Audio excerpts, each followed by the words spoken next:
that the scientists kind of knew the age of the Earth, and we had another character saying that that methodology wouldn't be. How could you know? Do you know what I mean?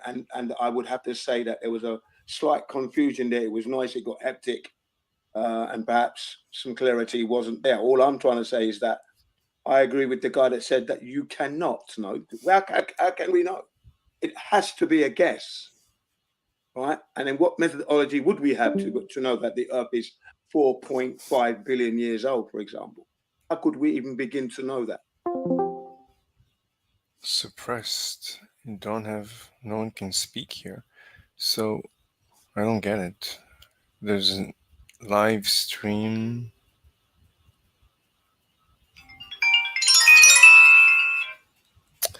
One second. Message. 1 second. 1 second. 1 second. 1 second. 1 second.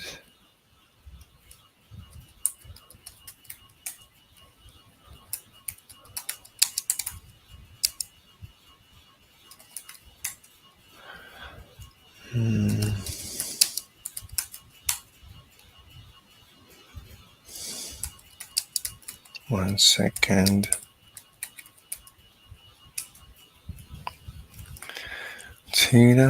All right. So the question is, on their server, live stream.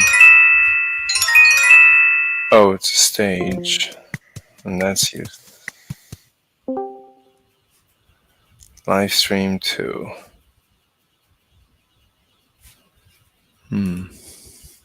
Let's wait here and see if anyone. Okay, 1 second.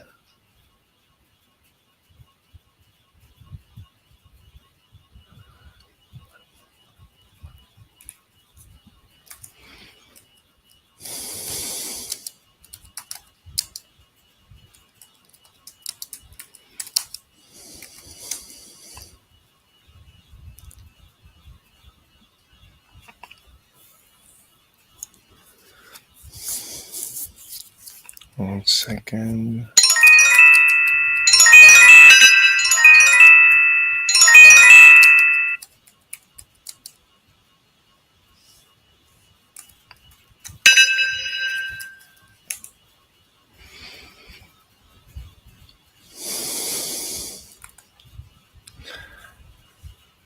All right. Anyway, so I was watching other videos by this guy because the Dirac stuff is a little bit dry. It's a little bit boring, a lot boring. 1 second.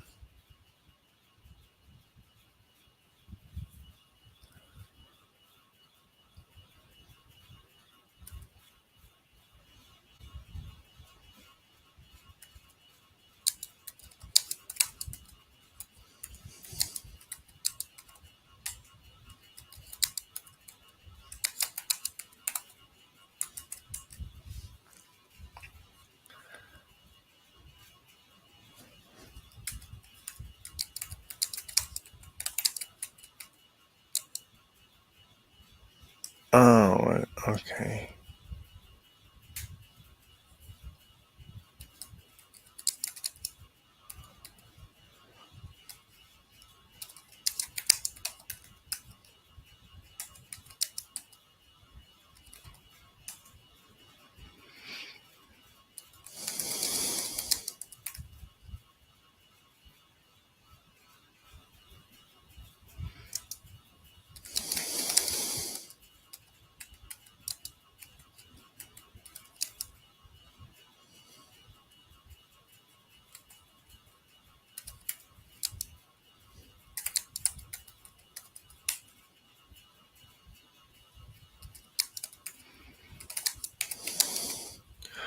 One second.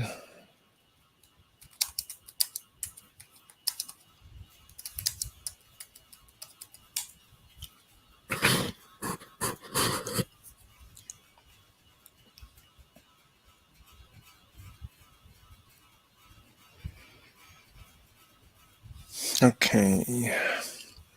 Let's see. What is this? Playlist. Okay, so there's this.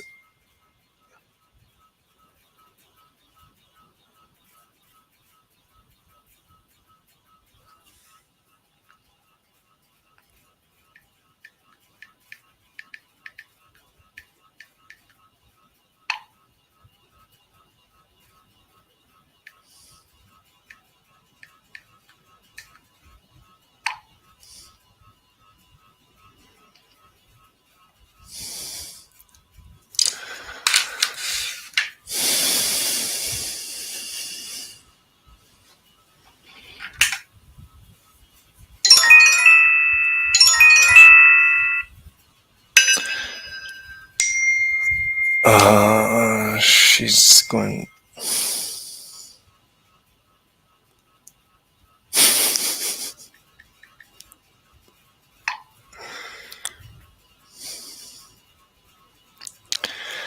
Tee-da-da-da-da-da.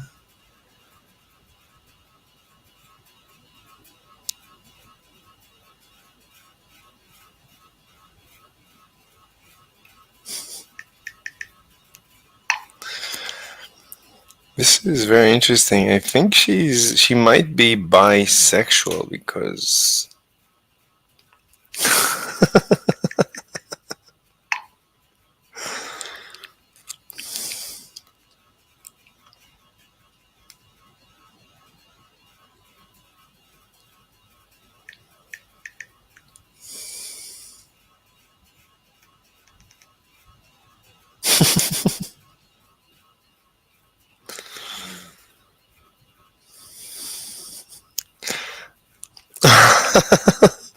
wow, she has so much self-respect, so much self-esteem.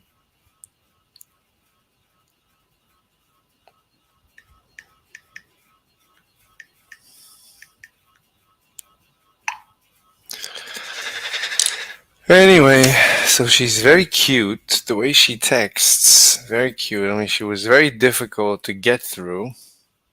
But now that I think I'm through her defenses, she's very cute. Let me just make sure we have through her defenses. Okay. She's very cute. Good audio.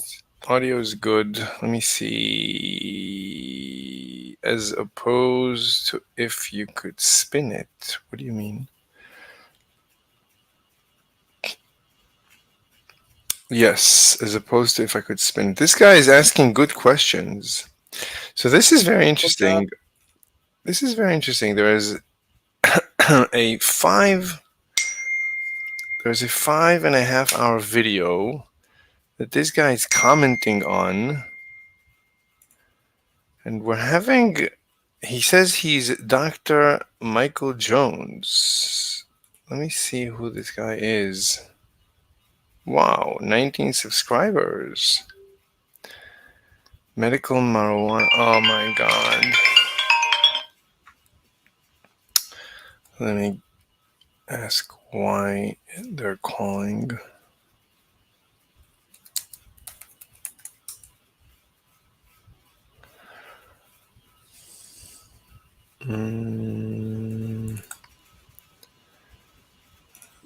So just one Dr. Bob, but this is not him. Dr. E. Michael Jones. Veterans are not the only people that suffer from post-traumatic stress. Victims of violent crime suffer from post-traumatic stress. Battered spouses suffer from post-traumatic stress. Yeah, the suppression of drugs is terrible. The war on drugs is absolutely ridiculous.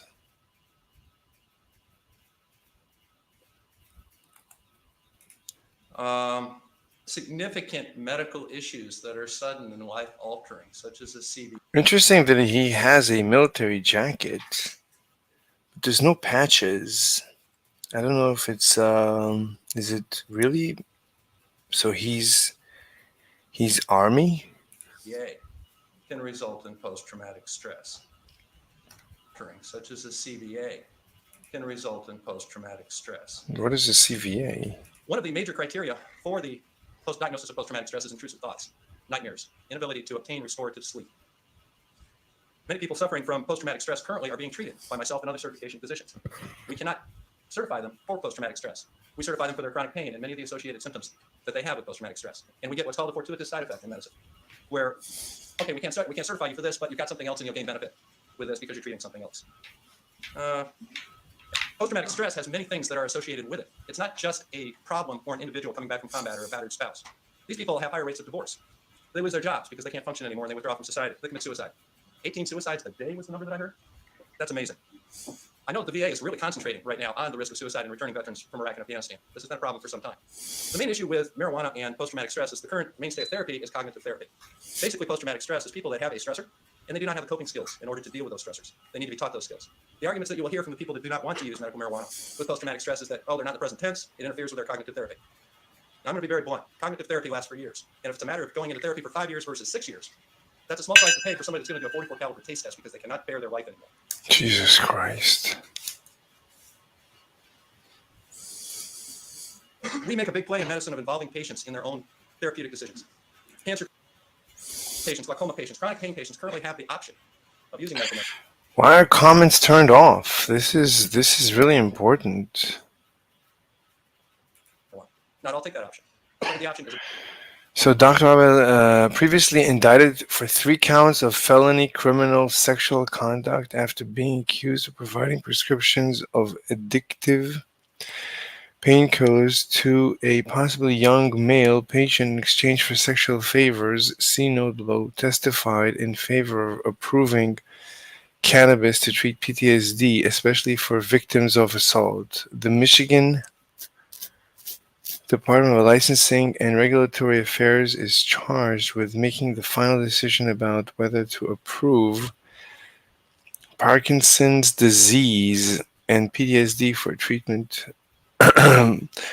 So, 3 counts of felony criminal sexual conduct?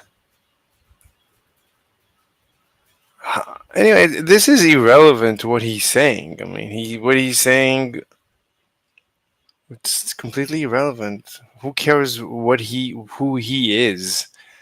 The question is, what is he saying? Okay, 1 second. Oh, I missed her messages.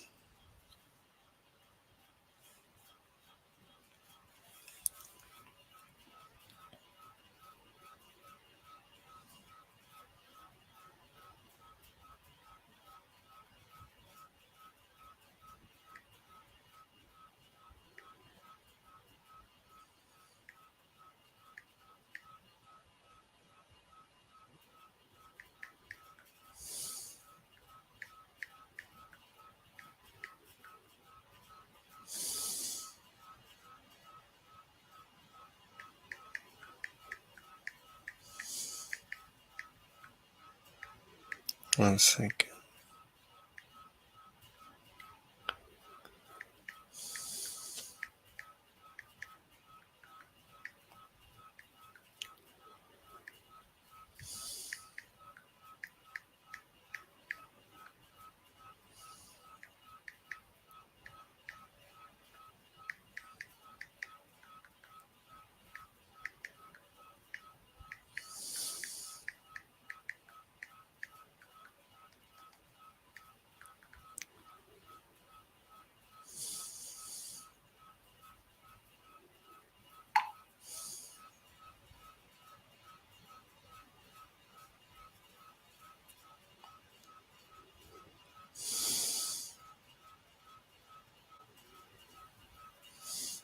Okay, how did I miss her text message? Let me see what he says. available to them. Why are we not giving this option to patients with post-traumatic stress? How is it government's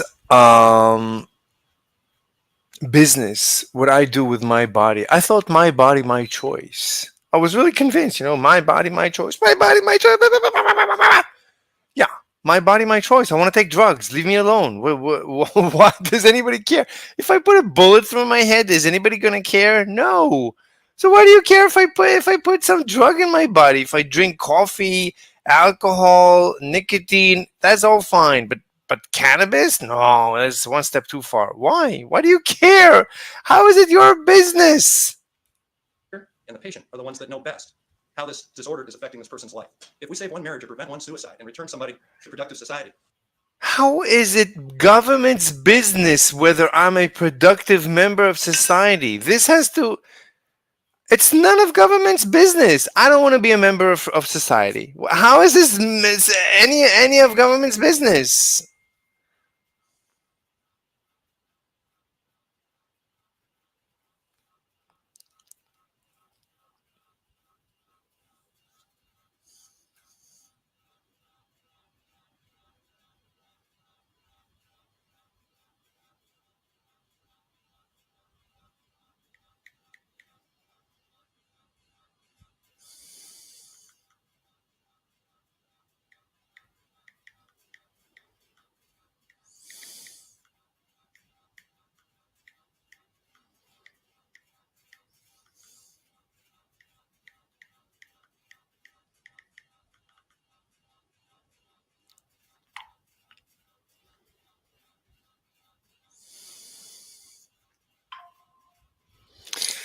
La la la la la la. Let's see. by allowing them access to medical marijuana. As it Yeah, I mean, it's no one's business what I do with my life. I don't get it. No one cares. No one cares about me. Why do I need to ask permission for anything? No one cares what I do with my life. If I kill myself, no one cares. So why should anybody care if I take this drug or that drug, if I exercise, if I eat right? No one cares.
Mm-hmm.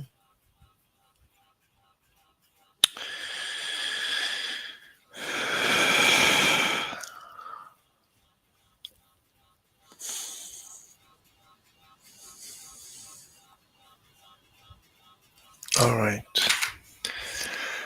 So, cosmology, full list of videos on Twitter. This YouTube channel contains a series of physics. This guy knows his physics much better than anyone else. Maybe the best in the world ever. There's nothing like his physics. His physics is as mechanical as.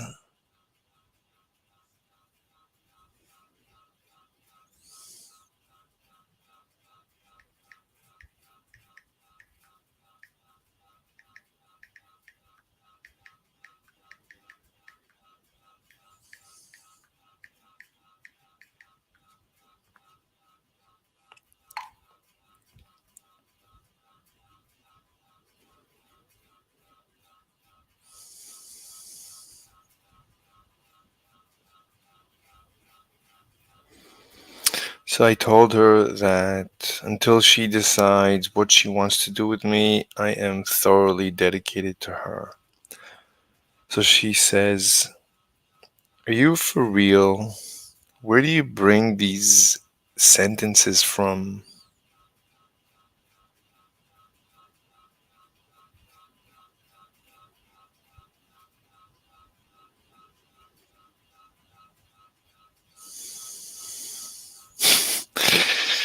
She says she's always trying to filter overly excited men,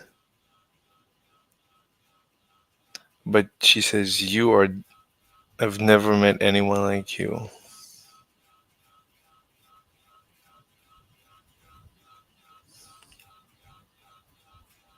Hmm.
So I called her a goddess.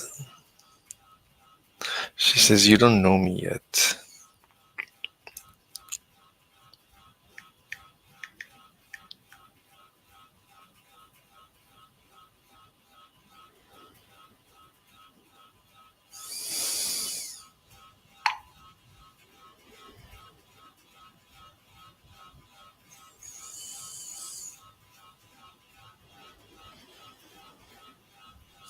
Mm.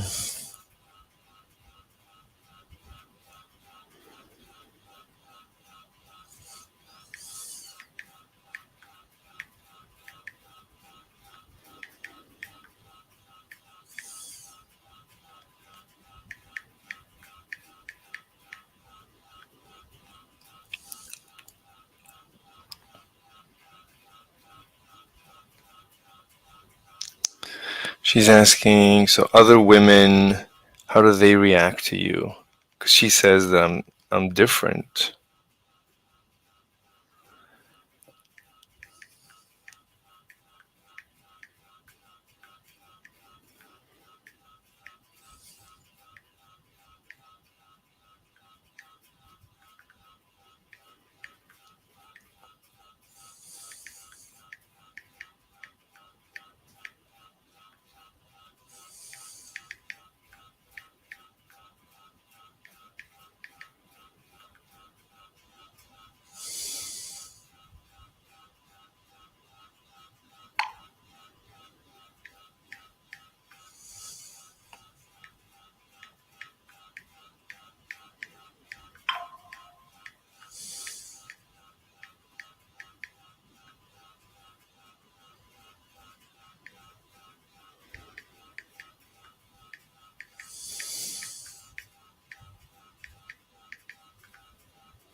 And she's incredibly deep. If she already realizes that I'm so different,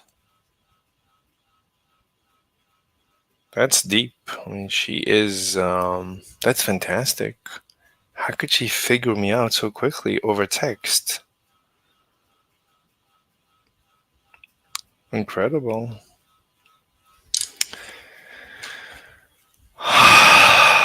So what is it? So physics videos, which are mhm.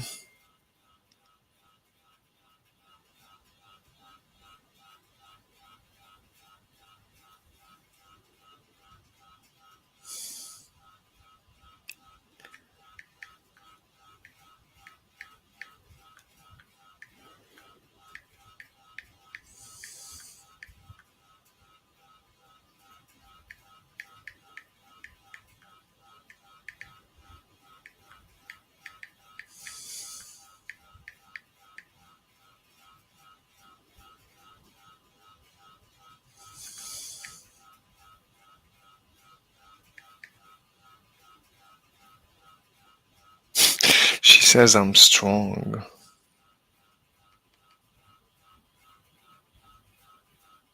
Jesus. She says I need to teach how to manipulate to other men. I need to teach manipulation. Oh my God.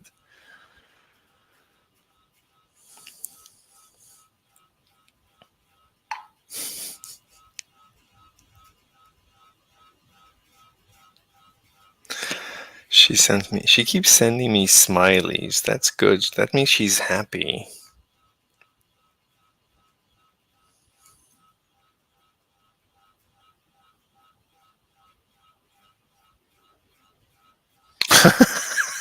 She says I'm the best ever in lying. Oh my gosh, she doesn't trust me. I don't know if that's good or bad. She thinks I'm the best at lying. How? I keep telling her you can always read everything on my iPhone.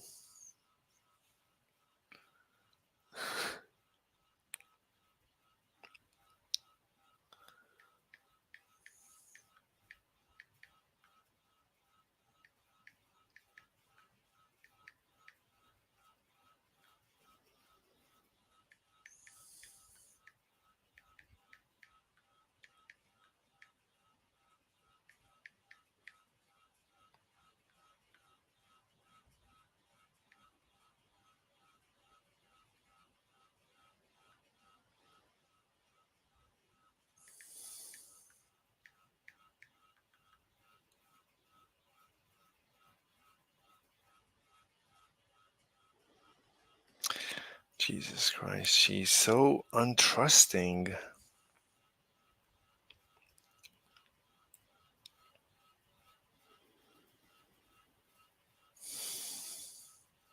She thinks that after 4 or 5 days of endless texting, I'm sending her copy pastes of what I. How can I copy paste such deep conversations? What is she talking about? Oh my God! She says this is not the first time you're writing this to women. So what kind of responses do you get from other women to what you're writing?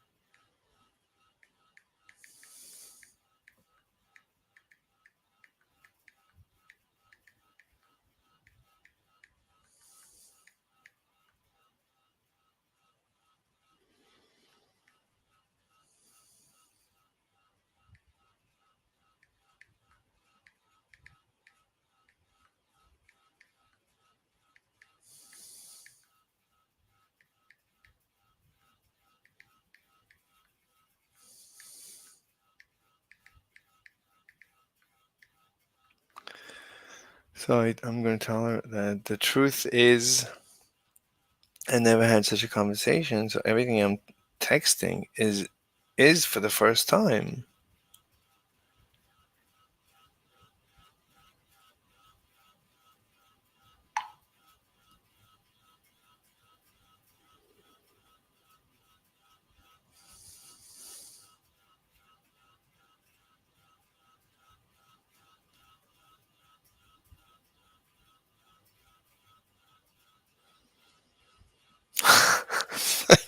I don't know what else to tell her. I'm being completely transparent. She thinks I'm lying. When I say that I'm completely transparent, she thinks that's copy paste. That's not real. That can't be real. Okay. So on this server, no one is saying anything. Let me try. Just a little bit low there. Sorry. I was just saying there's more than just Neil's star. It's more crisis actors than him on the boulevard on the ground. Okay. Hey, does anybody want to talk about my ether theory?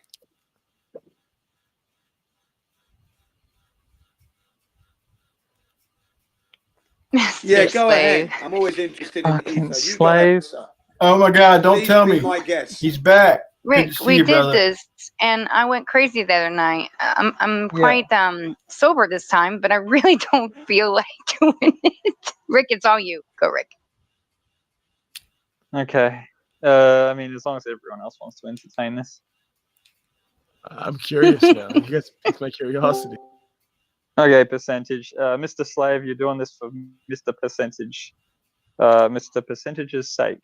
Go, have at it. Let's see what you got. Okay. I mean, I can talk about my ether theory, but I can also just talk about the mechanics of quantum mechanics, how mechanical quantum mechanics is, how classical quantum mechanics is. I mean, yeah, go ahead. How mechanical that it is. It's just great how you're talking. I mean, it's not even so. My assumption is that the universe must be mechanical, simply because I cannot understand a non-mechanical universe. At the bottom of Very mechanical, Stacy. Very mechanical. Well, I mean, there's a clock in the sky, right? So I mean, it's got cogs, it would seem, and everything's on a reel. So wait, I mean, I can see the analogy. Wait, what? What did you say? There's a clock in the sky? There's a clock in the sky, bro. There's a Oh, he clock. didn't Tells you what evaluate that time it one. is. Oh, wait. There's a clock in the sky, bro. Yeah. So put a sundial on the ground, and you'll notice that it'll tell you the time. So you got a clock in the sky. Oh, yeah. It's Yeah. very This doesn't synchronized. change your ether theory though. Now that there's a time, clock in the sky, right? Nothing. I mean, I'm familiar. I'm Rick, wouldn't the clock be on the ground if the sundial's on the ground? It's being the thing on the ground. This shadow it's casting is being cast from the sky. anyway. I don't That's the clock. The clock is the sundial. Yeah. I just want to make sure. Well, no, technically it's the sun.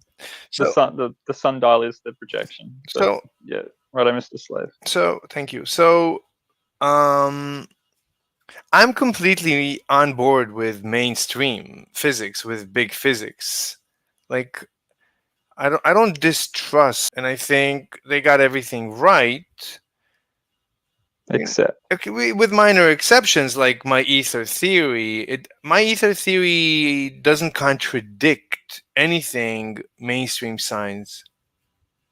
Yeah, it does. You can't have move. Your Earth can't be moving if your ether theory is true. Why not? That's Because they explain that away with special relativity, and they abolished the ether because it detected no acceleration around the sun. Okay, so you can't have interferometers detecting no acceleration with absolute space, and then give absolute space back to attribute it back to give it them properties. You can't have both. You can abolish the ether keep the motion. I lost you. So I thought you were saying something Couldn't- else. So I can understand the problem of the ether stopping the Earth, because the ether is an assumption that the universe is filled with a fluid, that light waves through this fluid or in this fluid, or light is a propagation of energy of this fluid. And then if you say, So just like, go ahead. so do you recognize that that's a contradiction of what the mainstream science says right there? Like this idea of a fluid and or a field that light is perturbating through? I mean, I don't think you're necessarily as much of a conformist as what you sort of are implying. Go ahead, explain to me the contradiction. That basically Einstein threw out the ether and inculcated the time-space paradigm. But what's the contradiction? You're saying there is a contradiction between me and big physics. Name a contradiction. You're adopting the ether because you recognize that light would theoretically require a field or a material in order to perturbate through space. Yeah, but name the contradiction between me, any contradiction between me and big physics. I mean, I don't see one. Conservation of momentum, bro. Conservation of momentum. Okay, interferometry. Wait, Acceleration. no, Measured just with one. light. Just one. Hold on, you can't not have a measurement. You can't get a null result Was it just one due to an ether. Just one. and Just then one. Just one. bring the ether back and Just still one. have a null result. You can't have an ether and a Just null one. result, bro. Okay. Please point to one contradiction, not two, not three, not 10, because I'm not going to be able to deal with many. Just one. Let's deal with one contradiction that you have detected between me and mainstream physics. Just one, and we'll deal with it. Mhm. You can't have an ether and a null result. Okay, that's good. Period. That's good. So there's many resolutions. At least I can think of at least two resolutions to the null result. So one resolution is that the interferometer itself experiences length contraction that cancels out the wavelengths, the speed, the velocity of each arm. So the velocity of each arm assumes that the length of the arm doesn't change. But we So know then we've got absolute space. I'm good with that. So now join me. There is such a thing as absolute space then, right? what do you Very good. So you're not you're conformist like you think. I appreciate what you're saying. Don't get me wrong, Mhm. but you're not conforming to mainstream science, bro, Go ahead. at all. Go ahead. Where's the contradiction? What am I contradicting? There's no such thing as absolute space in mainstream science. What do you mean? Name the okay, I'm sorry that I have to repeat myself so many times. Name a contradiction between me and mainstream science. There's no absolute space in mainstream I science. don't know what that means. Space is relative. I don't know what Space you mean. is relative. Okay. Space is I relative. don't know what you mean. I am conforming to SR, GR, quantum mechanics. No, you're not. Okay, show me the contradiction. I'm open-minded. Show me Okay. where. Yeah, go ahead. Okay. Mhm. They named the meter. The meter is no longer absolute. Mhm. The meter is now used to. It was they'd have conventions where the physicists would get together and all over the world with their different measures of the speed of light. They would report them and stuff. And then back in the 70s, 80s, they did away with the differences in these values. They changed the difference of the value of the meter.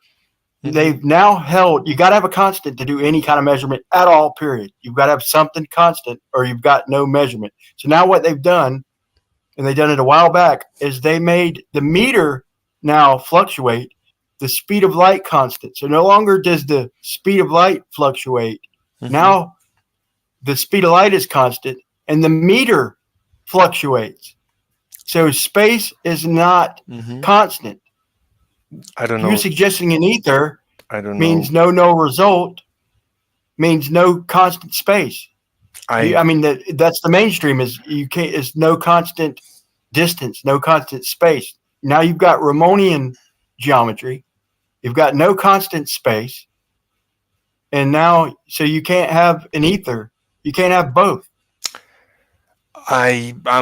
You might be onto something with GR. I don't know GR enough to tell you if I'm contradicting GR, but I'm not contradicting the conclusions of GR. I mean, light curves, light bends under gravity. There are black holes. Black holes are black. There is redshift between the galaxies as far as you Black know. holes are black.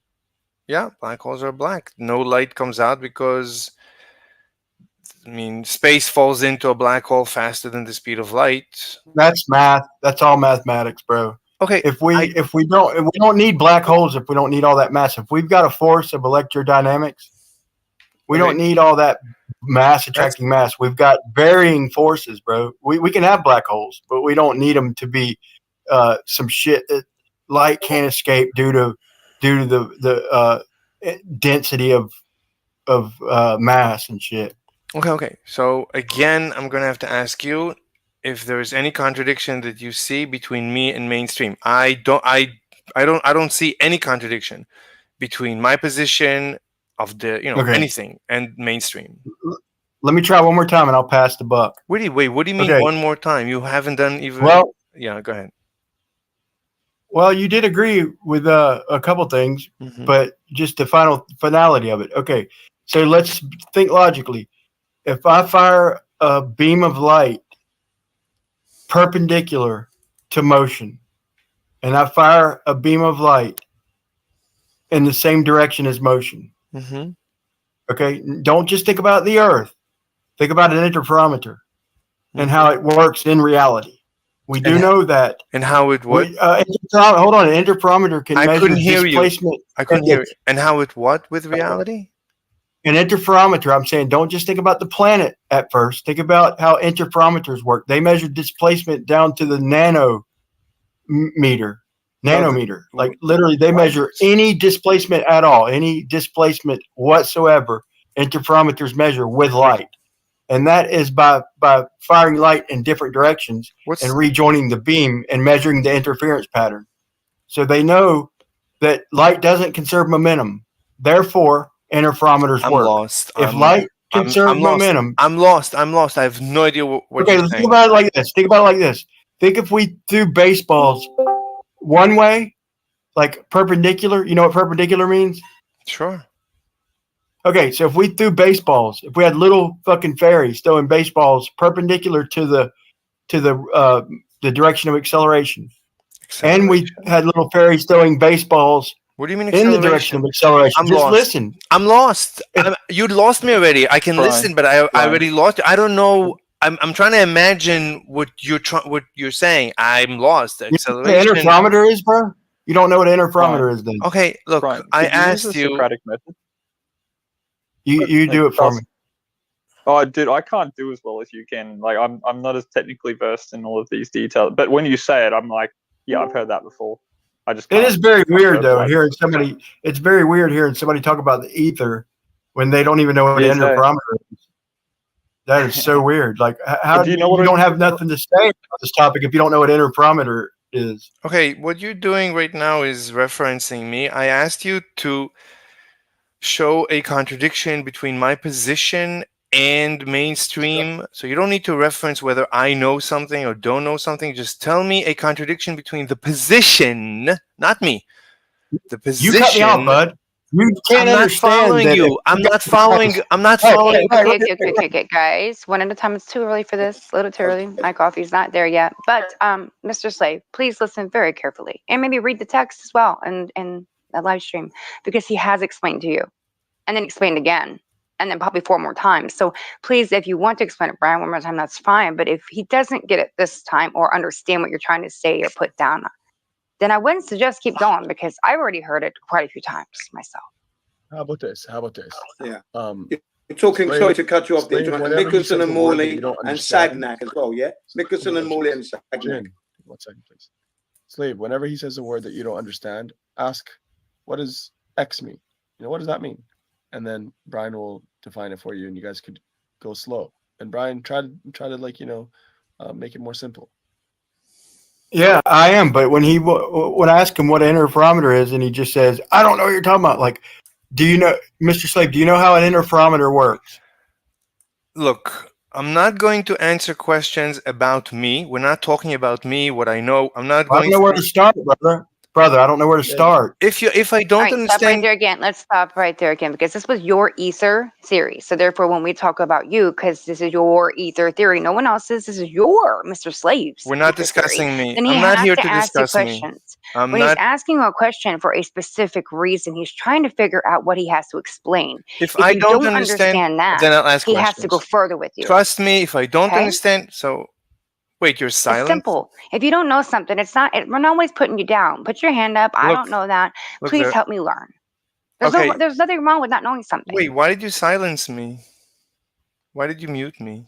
You're talking to me I don't and know who muted you. somebody I muted didn't me. mute you. I have no idea if someone else may have. I have no idea. Please don't do that. I mean, you're causing me anxiety. I'm Well, not. I would ask you to please not talk through Stacy because you talked through her about 4 times. So we'll do temporary mutes if you talk over people. Please don't talk over people because that way we won't have to do a temporary mute because otherwise we can't hear anything that's being said.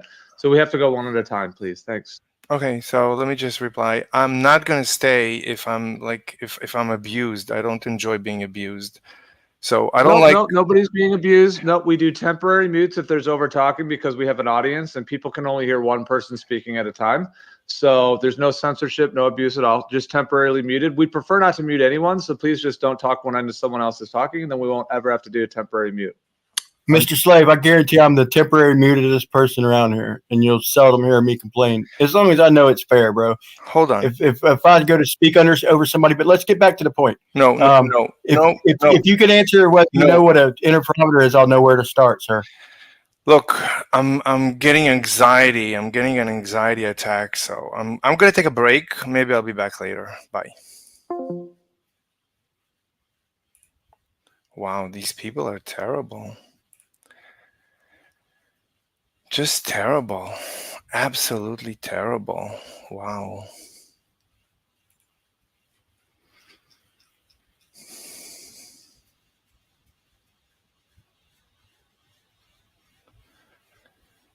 Terrible. Absolutely terrible.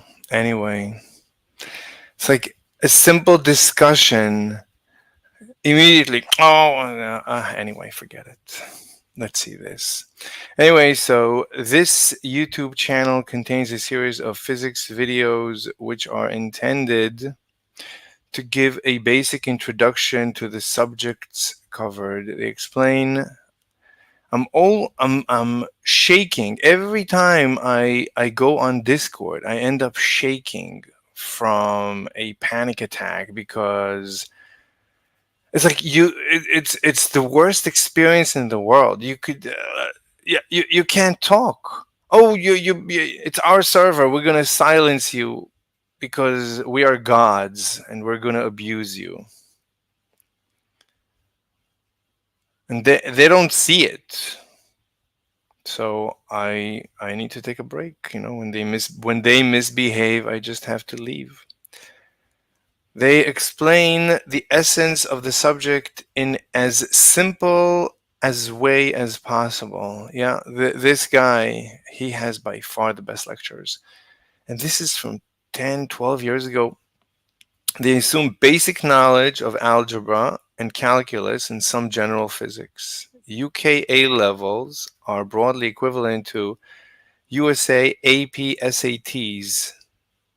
I don't think this guy knows what SATs are. SAT is just aptitude. There's no knowledge. UK GCSEs are broadly equivalent to US high school diploma. So this is high school. What is this guy talking about? This is not high school stuff. On what planet does anybody cover this material in high school? This is not even, I wouldn't even say this is college level. Dr. Physics A has a BSc Physics and PhD. Where's the master's? PhD Nuclear Physics from. See, this guy, I think he has that's like practical physics. Nuclear physics is practical. It's like he's not a theoretical physicist. He is a practical physicist. This is this is what's missing from all this nonsense theoretical stuff. From King's College, London, videos are organized into playlists. You can get a full list of the contents of videos on this channel organized into playlists at this place. But there's nowhere. Oh, maybe this link? No. Let's try and go. Wait, can I go to, let's see what happens. Oh my God, this is iGrape.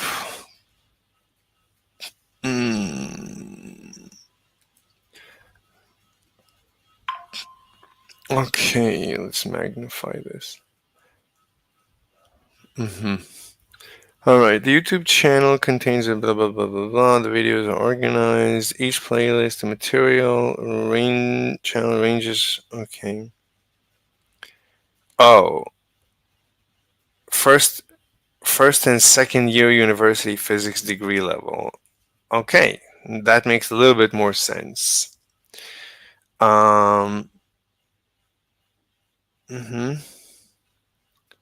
I do not envisage that these videos should replace a course of proper instruction. Why not? What do you think happens in a course? The full set of playlists, A-level physics, classical, moment. Yeah, I mean, this is, even this is not high school. Even this is college.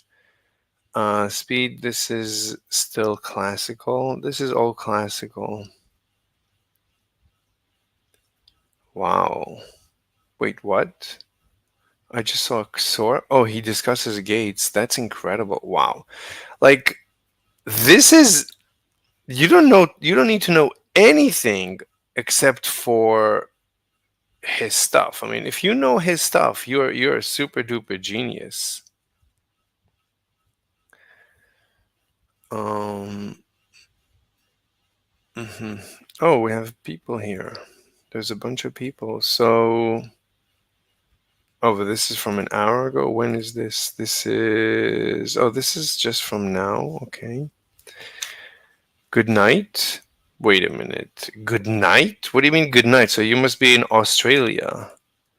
The speed of light doesn't fluctuate.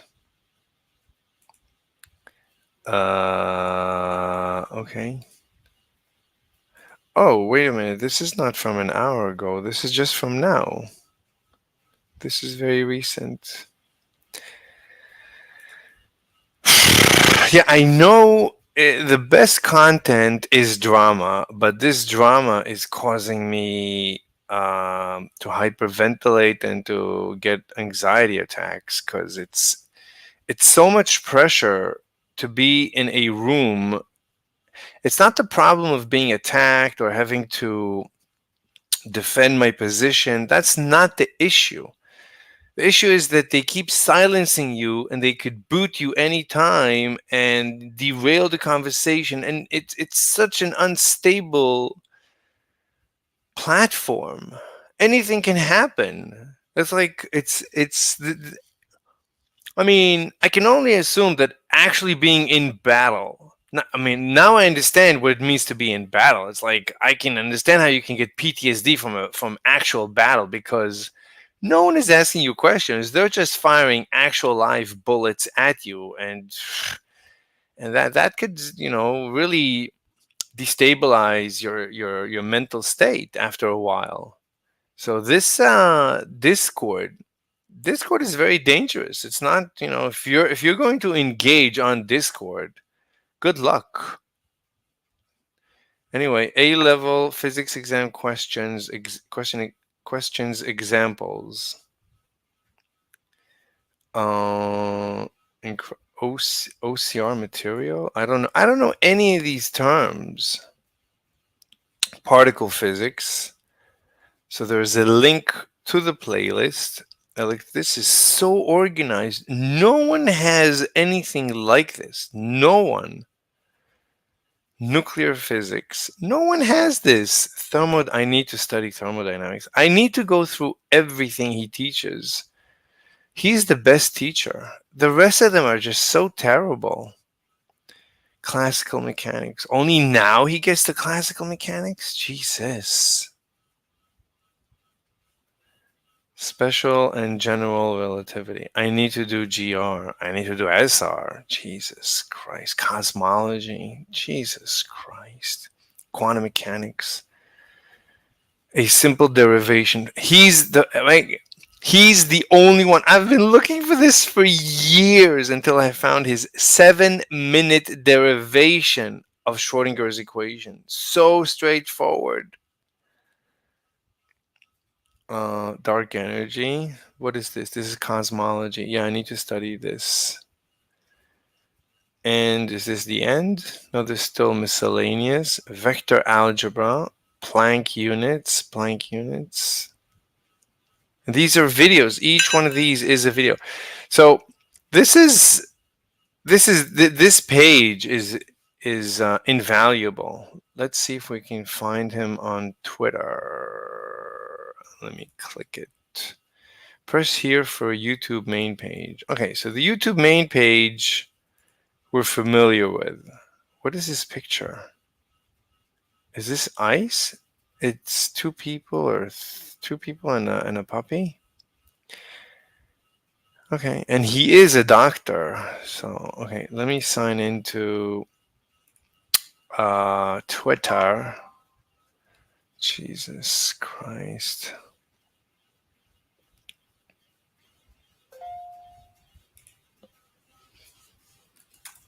1 second.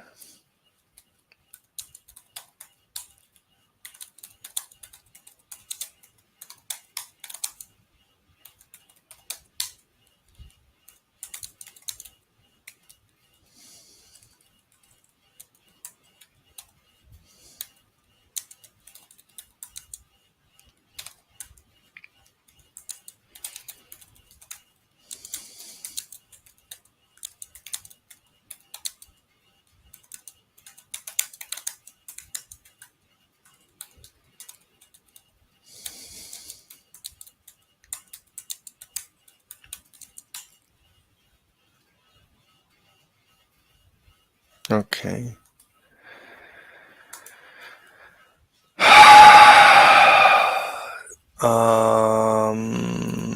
Elon Musk. As this video, why is this playing? Trump supports women's rights far more than Kamala. I don't want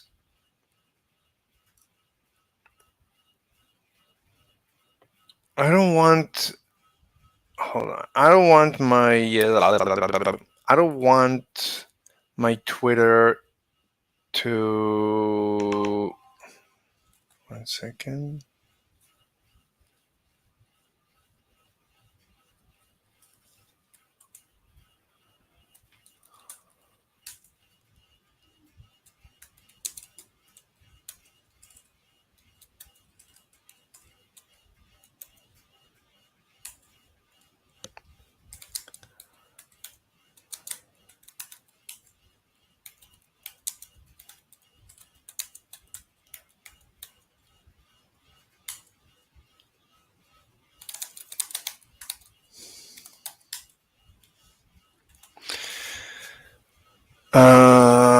So I don't want videos to play. Let's go to profile. I don't want videos to autoplay. Where do I set that? Explore more settings and privacy. Help center, additional resource accessibility, display, notification, privacy, security, creator. Discord. Somebody on Discord wants my attention? I don't see it.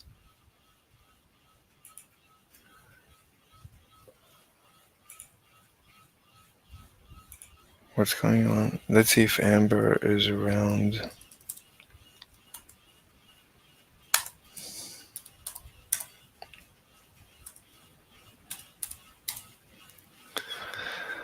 On my phone, it said something.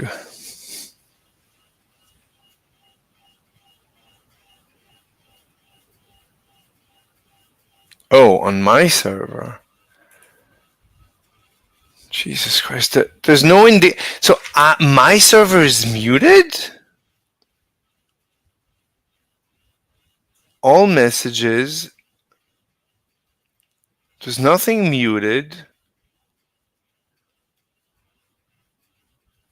So I would never have known the general and new YouTube videos has messages. I would never have known. There's no indication.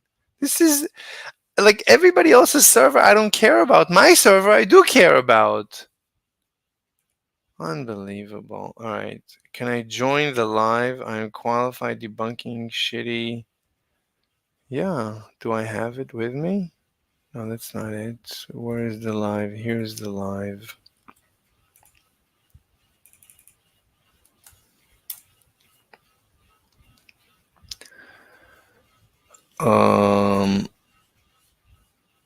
XYZ and Doe.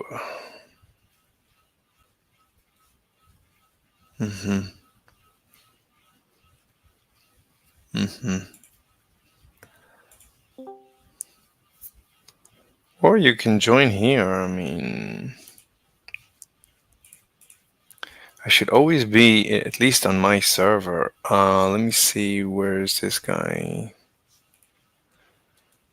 It's up to you what you want to join. You can join this or that, whatever you want to join. What's his name? XYZ. That's not a real name. When did he join Discord? Oh, he's an actual Discord user. I think. Neutrino detector? 2 mutual servers? Mutual Earth Awakening and my server? Oh, so he's from Earth Awakening. Can I send him a message?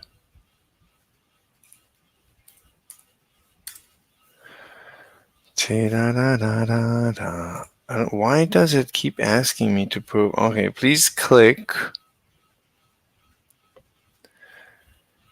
on the entity present in the simple image. This guy.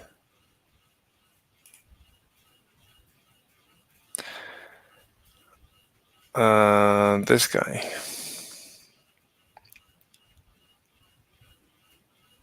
Right, is this what they wanted? I just got a message on my phone, but I don't see it here.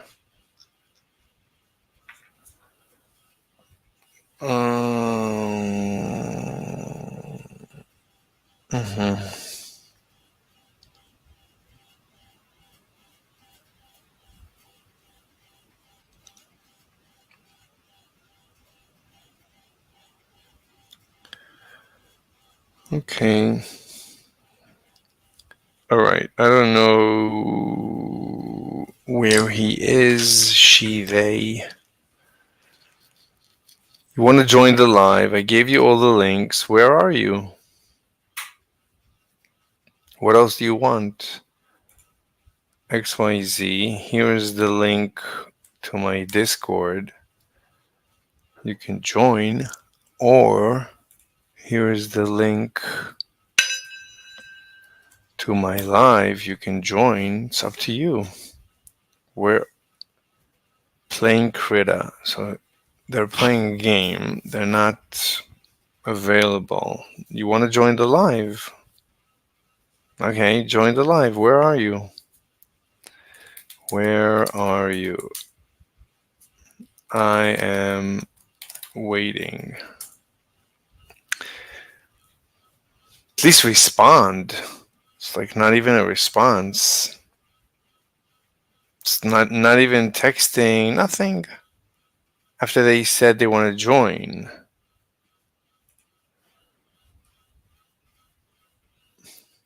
Oh, this is 20 minutes ago, so I only got the message now.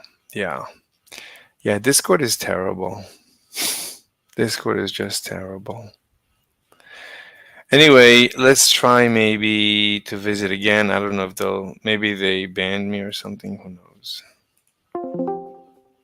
Could it just be will, resistance? That's my question.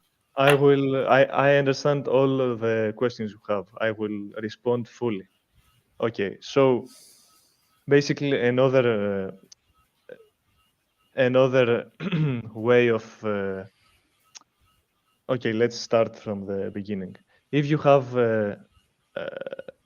you know, the combustion happens inside the combustion chamber, and the gas has to go somewhere. Look, because it's like solid, not solid, liquid oxygen and liquid methane, for example, or sometimes liquid hydrogen.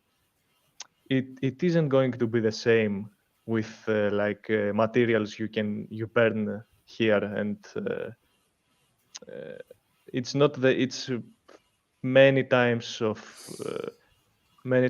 higher energy and also higher amount of energy being exploded out of the rocket. That's the first thing.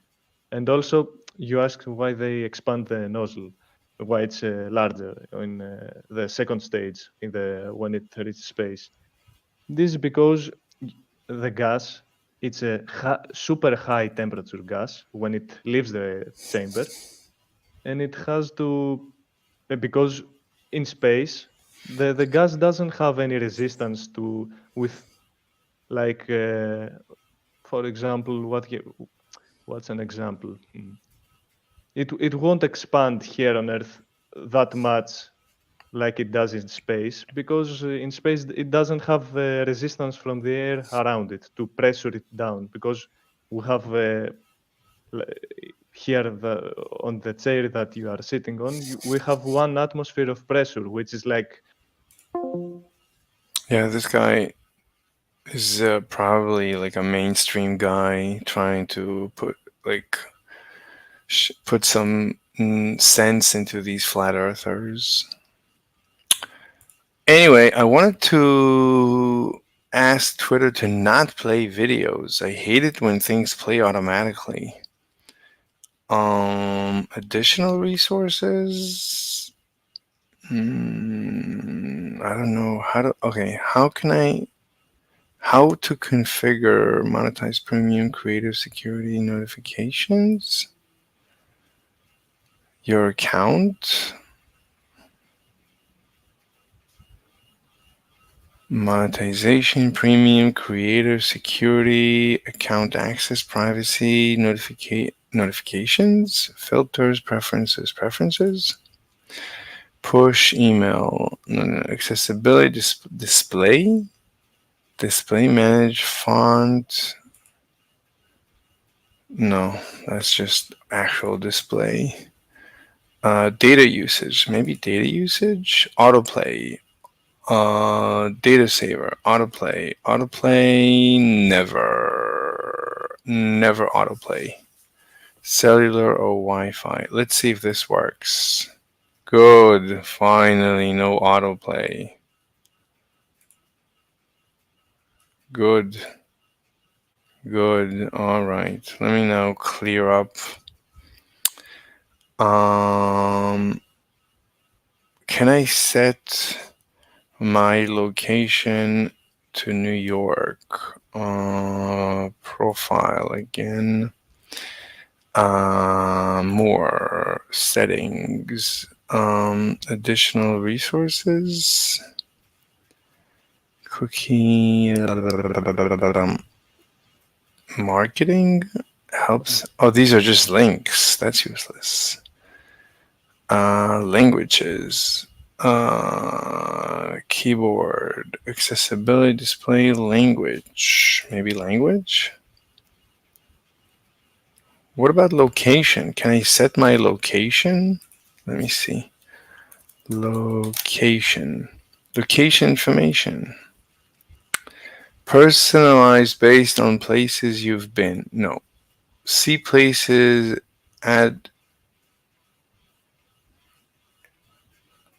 see places you've been. It wants my password. Explore settings. Show content in this location. When this is on, you'll see what's happening around you right now. I don't want that. Trends. I don't want that. Explore locations. There you go. USA.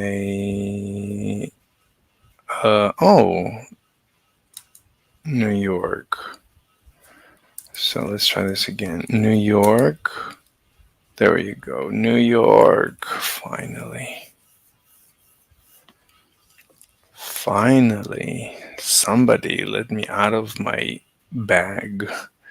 All right. When this is on, you'll... Okay, whatever. I don't know. I don't know anymore. Let's try it again. Home. Good. Very good. Very good. Very good. Okay, much better. Much better. Good job. Okay, so we wanted to see Dr. Physics. Let's try this again. All right, so this is Dr. Physics. Interesting guy. Follow. Radio presenter? He's a musician? Physicist. The official King's College London alumni Twitter account. Former senior civil servant. CBE. Okay. Does she want to meet?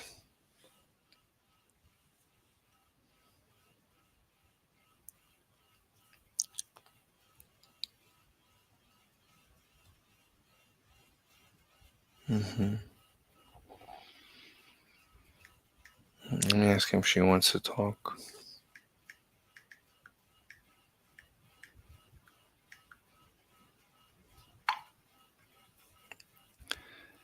She's probably still busy. She's gonna...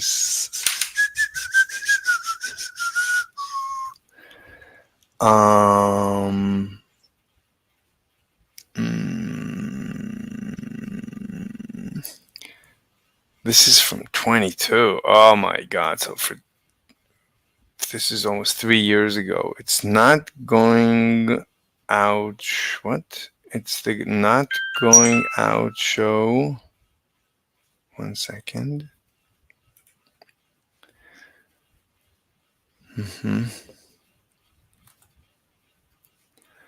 With my kind of music on Eastbourne District General Hospital. I don't get it. Greaves C. So sorry to hear the news of the passing of Jimmy Greaves. But he doesn't have any physics posts. Anyway, this guy is incredible. By far. I think he might be the best physics educator in the world. Better than anyone else. As far as I'm concerned. No one is anything like him. I mean, just this page. I mean, this page. No one has such an organized course. But it's not just the organization and the dedication, but it's the way he teaches, that he never skips steps, hardly ever. I hardly ever have questions about his teachings. So he is an asset to humanity. But for some reason, see, he joined, now is 24. He joined 12 years ago, posted all his videos, and disappeared. Like he apparently doesn't do any physics anymore. Like I don't see anything. 223 videos. Unbelievable. 30 million views. Unbelievable. Unbelievable. You've never seen me look so deeply into anyone's profile. I usually don't care about anyone that much. He is extraordinary, just extraordinary, extraordinary, literally extraordinary. Let's see what's going on Discord. View of Mr. Slave is back. Hey, what's up? I want to make a point, and you can talk. What's your name again, so I will could listen. DM you? What's your name, so I could DM you this? I put it in live text, but I know you might. But you got a good little thing going on. So let me get your name real quick, so I can DM you this this It's combustion experiment. We'll look at it later. Right 2 XYZ2. Thank you, sir. Okay. Oh, So, you're basically. oh, you're XYZ. Oh, you were on my Discord. Yes, I just joined. I was searching this live stream. Oh. Yeah. Trying to get you. Ask you- We're trying to get a hold of you, Slave. So Brian, I said Brian, I'll back can you up. hear me? Brian, can you hear me, Brian? Can you Yes, hear me? sir. Right, I'd like to make a point on the nozzle. I've been trying to make a point for the last 5 minutes. So before you go on, just give me 30 seconds. The reason, because people are listening, you made a big point, but you didn't capitalize on it. People are listening to why do the nozzles have to be expanding when the rockets are going to space? It's purely because the atmos, the air we have, is diminishing. So the nozzles have to expand to get out more fuel so they can go, so they can maintain that thrust. That is why, ladies and gentlemen, because a rocket generally takes a parabolic arc once the air begins. So this guy XYZ, I mean, he sounded very serious. So he joined their server because he saw me on my live stream. I'm assuming. Nozzle has to expand, but there's a limitation to how far a nozzle can expand. So that's why we know rockets don't go to space. But I'll leave it there. Thank you. Oh. Can I add a comment? Yes, please. It's because it's a bit hard for people to understand why they make He sounds like a real scientist just from, the few words that I heard. But the question is, I'm looking, I never put the link to my Discord. Let me put the link to my Discord in the chat, in the YouTube chat. So I don't know how he got to Discord in the first place. Usually I put the link. Okay, let's hear him. They take advantage of this expansion, this natural expansion in space of the vacuum, and they add like a bell, this huge vacuum chain. How is it called? Huge bell. Nozzle. Yes. They add this huge nozzle.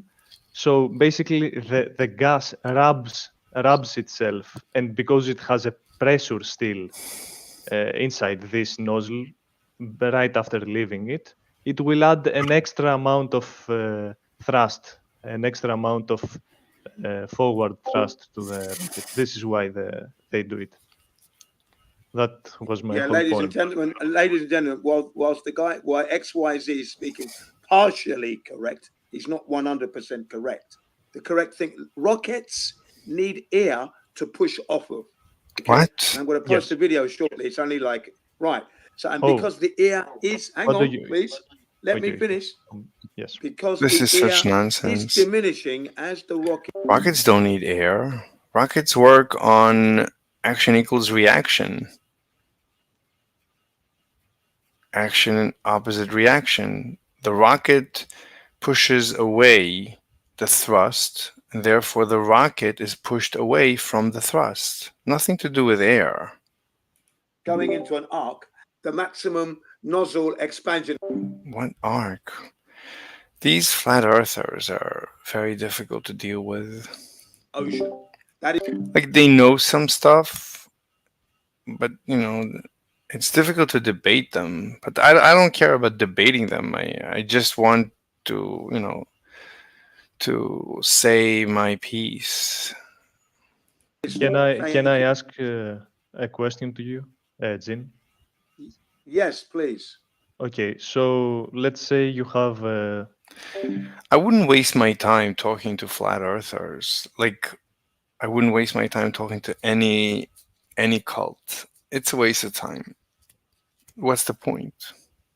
you let the When I debate, when I talk to people, I am trying to grow.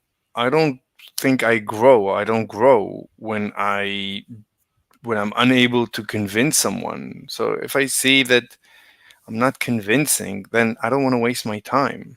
I want to talk to someone who will help me grow. The purpose is to help me grow. I don't have much time left. In this very little time that I have available to live this life, I want to learn as much as possible. I'm not here to convince anyone. Why would I want to do that? What's the point in that? I'm curious about the universe. I don't care what you know. I care for what you can teach me. If I feel that what you have to teach me is nonsense, I don't want to waste my time with you. Ladies and gentlemen. So the material will just come out at a fast rate, but Okay. I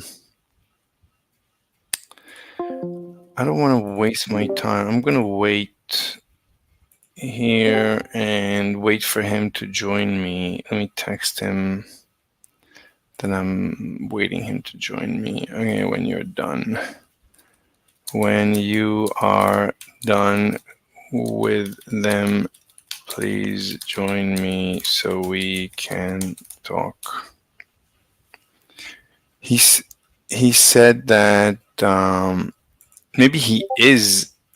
Wait, okay, there you go.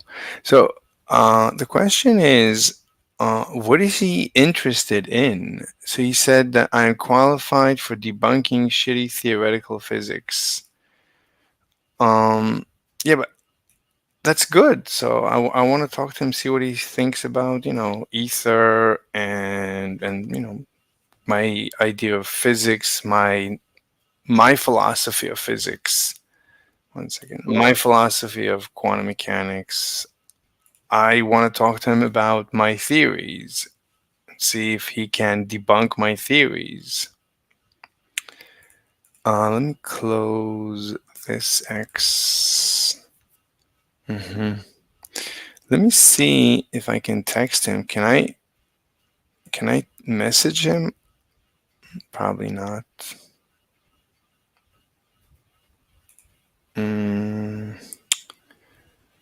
What is notify? Turn on notifications?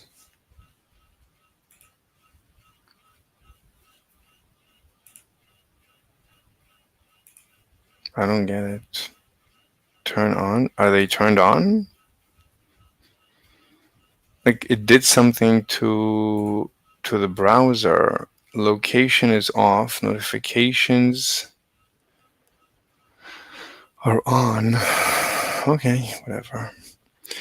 But there's no way I can send him a message. So I can tweet at him.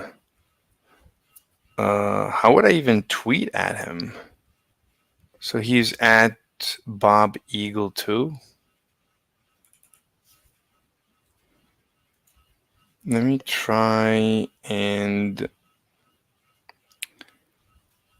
he's probably not gonna like my ether because he is so mainstream, but I'm curious to see how he reacts. Post. Oh, there it is. Hi, Dr. Bob.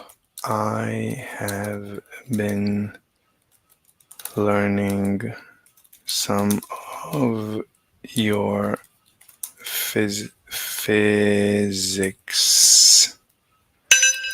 on YouTube. I think that you are by far the best physics educator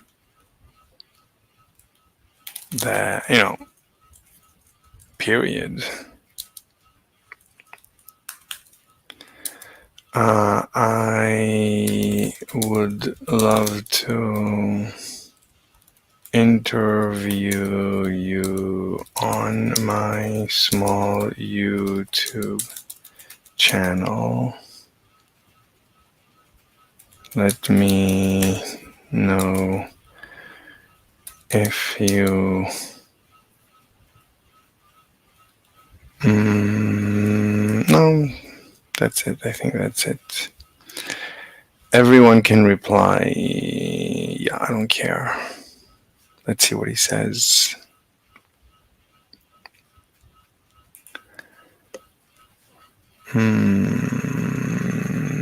Good. Donald Trump. Like us, China also saw their weakness. So did Putin. Then he invaded Ukraine. Hamas saw Harris' anti-Israel statements and will use it as a green light to keep murdering Israelis. And Iran thinks Harris is so incompetent. New intel shows they're trying to help Harris win the election.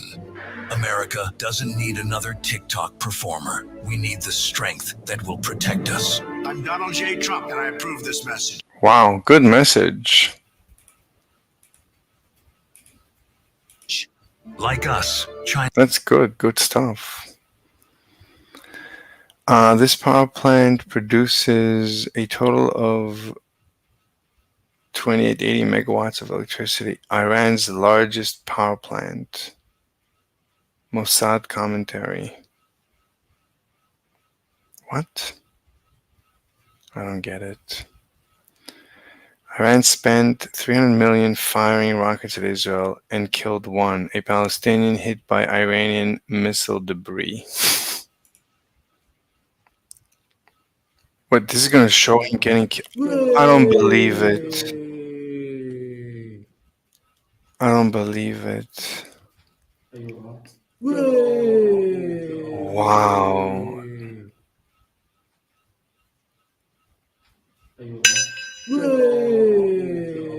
Why would you walk in the street during an attack? If this falls on the roof of a building, I don't think whoever is at the top floor is gonna survive. Unless it's made, I think it's like steel. Is it steel or aluminum or fiberglass? Terrible. I think YouTube is gonna take this stream down, my stream down. Dogs respond to a robot dog.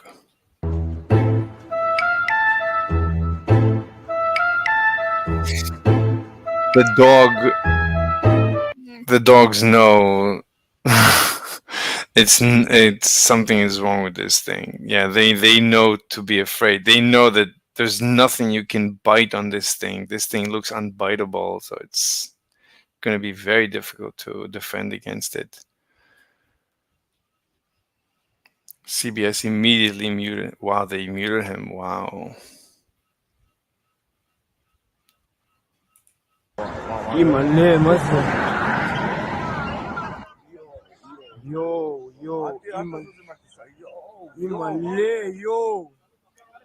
Jesus. Jesus.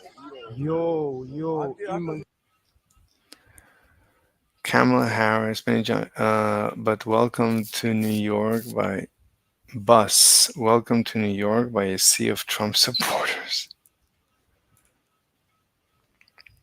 Let's see what's going on with this guy. Is he ever going to finish with them? No, I promise. Okay. Go ahead. If you are on the surface of the moon, right? Yep. You are a possibility, like but yep. Carry on. Yeah. And you have a box, right, holding it above your arms, and you push it upwards. Doesn't it get expelled? Again, I don't understand the question. I'm standing on the surface of the moon. Yeah. Yes. And Supposedly.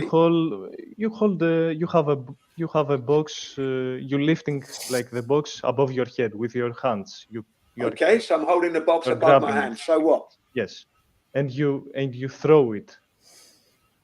Yeah. What if So the flat earthers, they cannot, they have an agenda. So they have to be belligerent and annoying. It's not just the problem that they hold a weird opinion. It's that they're not nice to talk to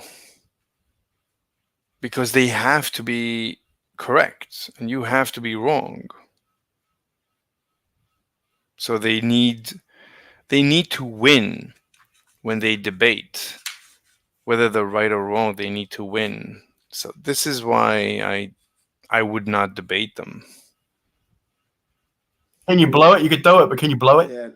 Yeah. Can we not finish this off, Brian? You spoke a lot. I haven't spoken much today. Can you just let me Yeah, finish? yeah, Jen, I gave you the floor. I just had one little comment, bro, because he's talking about okay. throwing. Yeah. Okay. Just let me just get this out. So let's say I do throw it. What's your point? I throw it. What?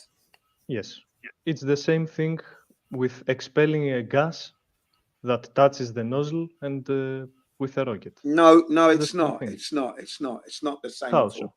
It's not the same. Basically, you have a rocket. It's got impact, pressurized gas. You release the gas. The gas is going into a nothing in space, so it can't push forward. It needs the air. gas. You see, The gas It has a needs- mass. Hang on a second. It needs the air. Poor guy wasting his time. Okay. I'll wait for him here until he's finished. Oh, this was an interesting discussion. This guy. So he actually listened to all this conversation. So as opposed to if you could spin it. So let's look at the timeline. An hour ago, 53. So this is the latest one.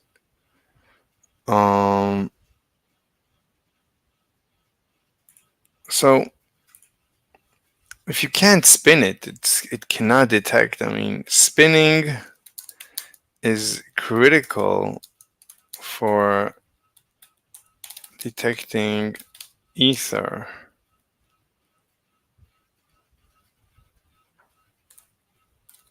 Without spinning, the interferometer cannot detect ether. But there's other issues. There are other issues. I think the null result of Michelson and Morley might be related to SR's length contraction.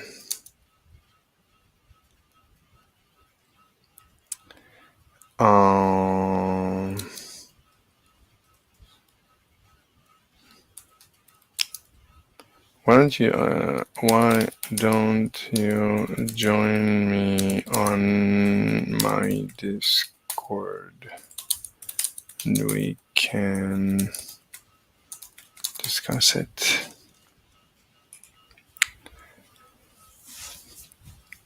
Okay.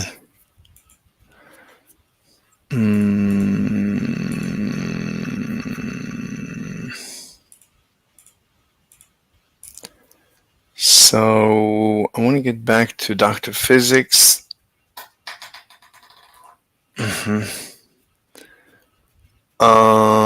Okay, I think I'm done with Twitter for now. Let's close Twitter.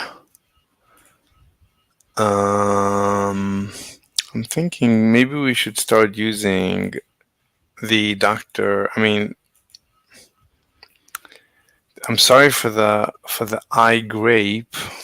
I don't know what to do. How to remove the whiteness? I don't know what to do with it. I don't know what to do. Anyway, oh, these are not links. They're not links.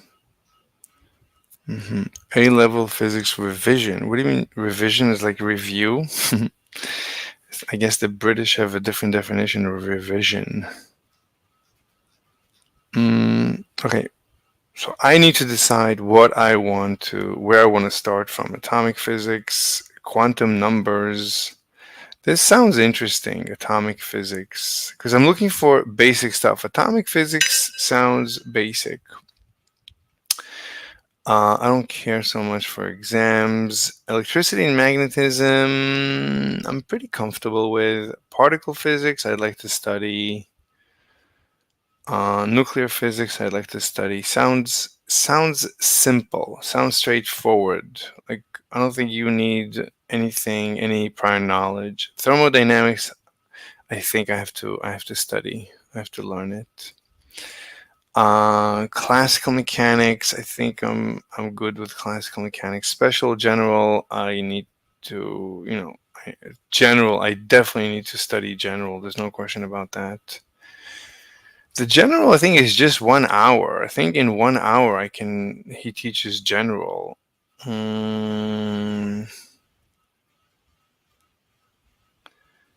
This is GR.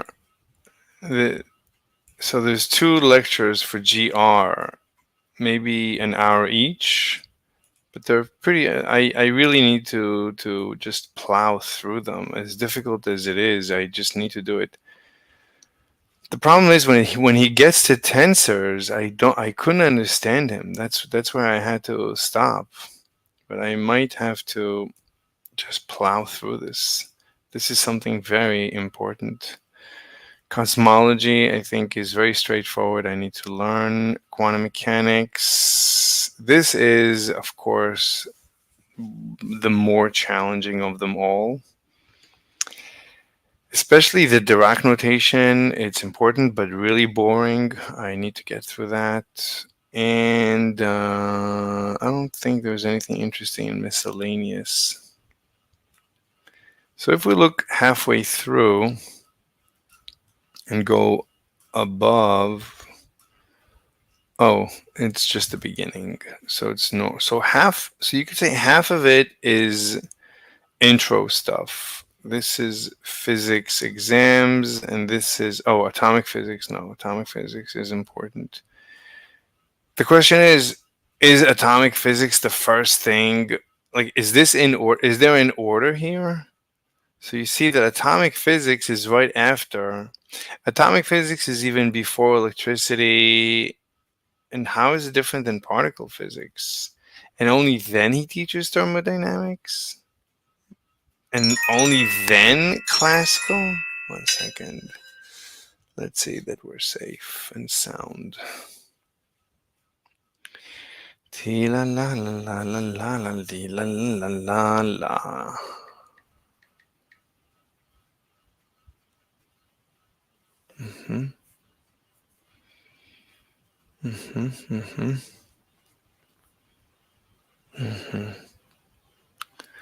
Everything is fine. Everything is fine. Everything is fine. Oh, I need to send. I need to send congratulations.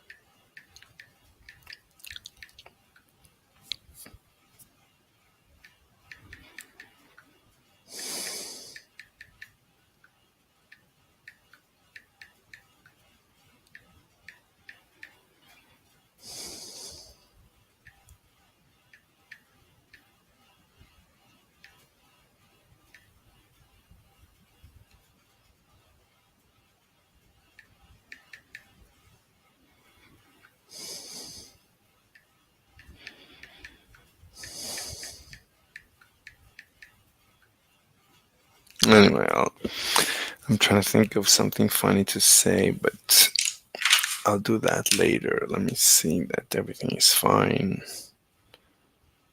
Everything is fine. Everything is fine. I think everything is fine. All right, let's continue.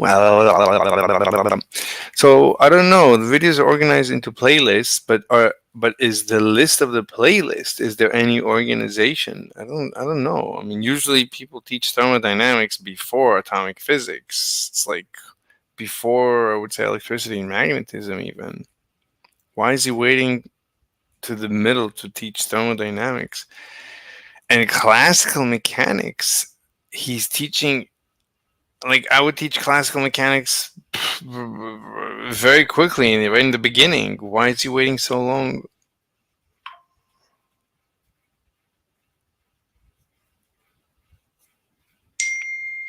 Oh, what does she say?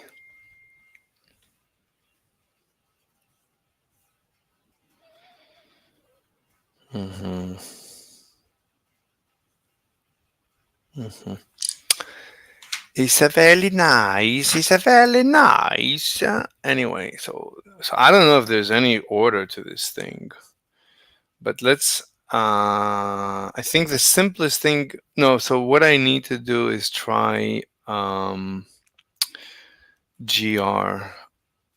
GR is something I would say, no idea what it's about. I think I have the least to say about GR, and that's not good. So we need to get GR under our belts. Let's try to do that. So GR, let's go to GR. If I click this, it opens in a separate page. Okay, so this is SR. Why is there some? Okay, so there's very short lessons in SR. That's why there's many of them.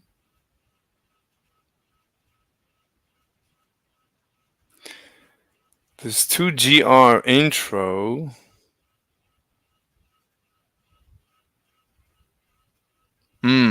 This is what I'm interested in. Einstein's field equations for beginners. He says that he took Lenny Susskind's course on Intro to GR, and he simplified it. But you see, I got stuck in the middle.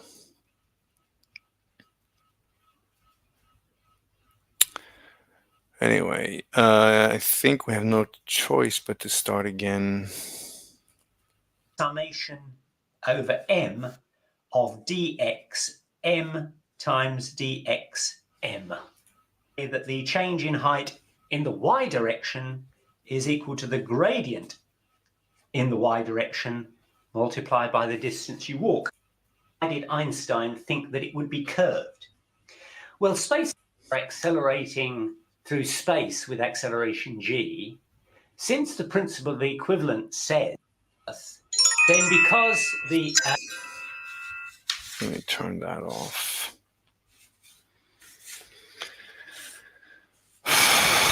All right, so we're going to try this again, but at top speed. Hello, today I'm going to try to derive the Einstein field equations. Not rigorous. This will be a basic introduction. It won't be rigorous. It will cover the essence. Still complex. Yeah, I want to see the conclusion. See if it will still be quite complex. If you want more detail. Okay, so how many terms does he have? So this, I think, is the Ricci tensor. This might be the Einstein tensor. This is lambda, the expansion of the universe or something. And this is the energy tensor. So energy, and this is curvature, but this is gravitational curvature? I don't know. I don't understand this. Look, I disliked it. That's terrible. Why would I dislike it? Did I write any comments? Einstein didn't know any of this stuff when he came. Okay, let's remove this comment. This is a terrible comment. From 2 months ago?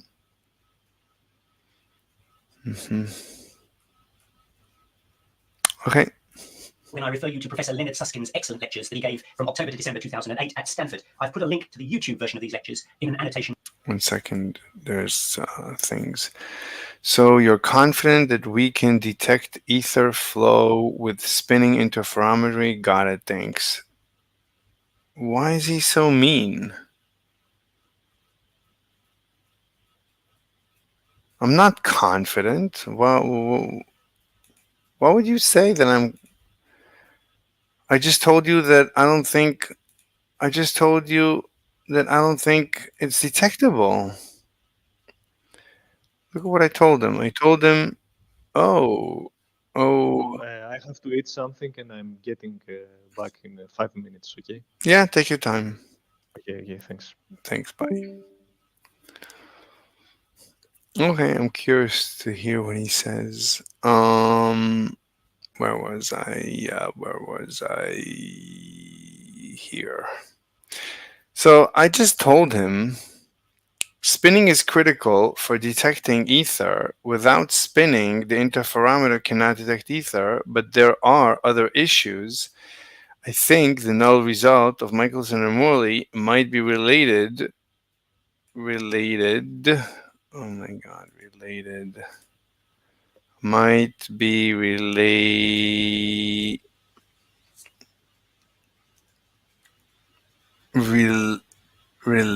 to SR's length contraction. Why don't you join me on my Discord and we can discuss it? So he says, so you're confident? I just told you. So you're confident that we can detect ether flow with spinning interferometry? I just told you that the null result might be related to SR's length contraction and that you are welcome to talk to me so that we can further discuss it.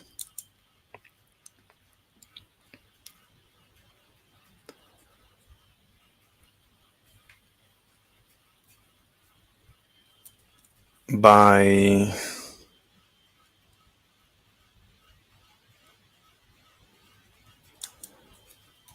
my explanation of the null result, I am implying that we cannot ever detect ether using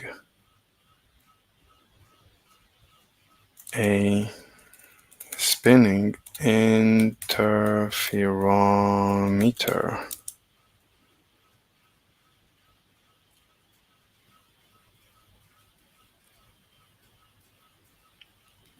So I am a bit confused by your response.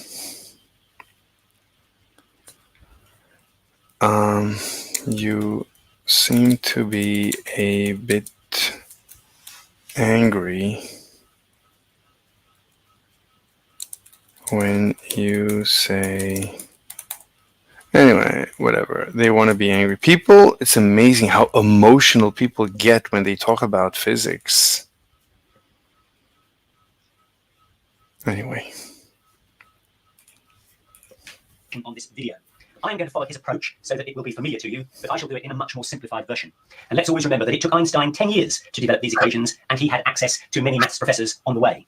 As usual, I'm making the assumption that you understand calculus and basic geometry, and that you've also seen or are aware of the information in my general relativity videos that are already up on YouTube, and in particular, that you're aware of two key points. The first is what is called the principle of equivalence. And what that says is that if you are in a box with no windows, then you cannot tell the difference between being in outer space and accelerating with an acceleration g, or being in the same box on the surface of the Earth, stationary, but subject to the gravitational force, which carries an acceleration g. There is no experiment, let's put you in the box, there is no experiment that you can do that will distinguish between those two situations.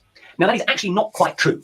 The difference, of course, is that if you're in outer space, traveling with an acceleration g, then all parts of this box, including you, are accelerating at the acceleration g. If you are on Earth, then because the value... This is a nice thought experiment, but this is not an actual experiment. So we don't know. Einstein didn't know. I don't even know if we know what an actual experiment will reveal. But in general, we cannot see light bending unless we're in a gravitational well. 1 second, let me see. There's...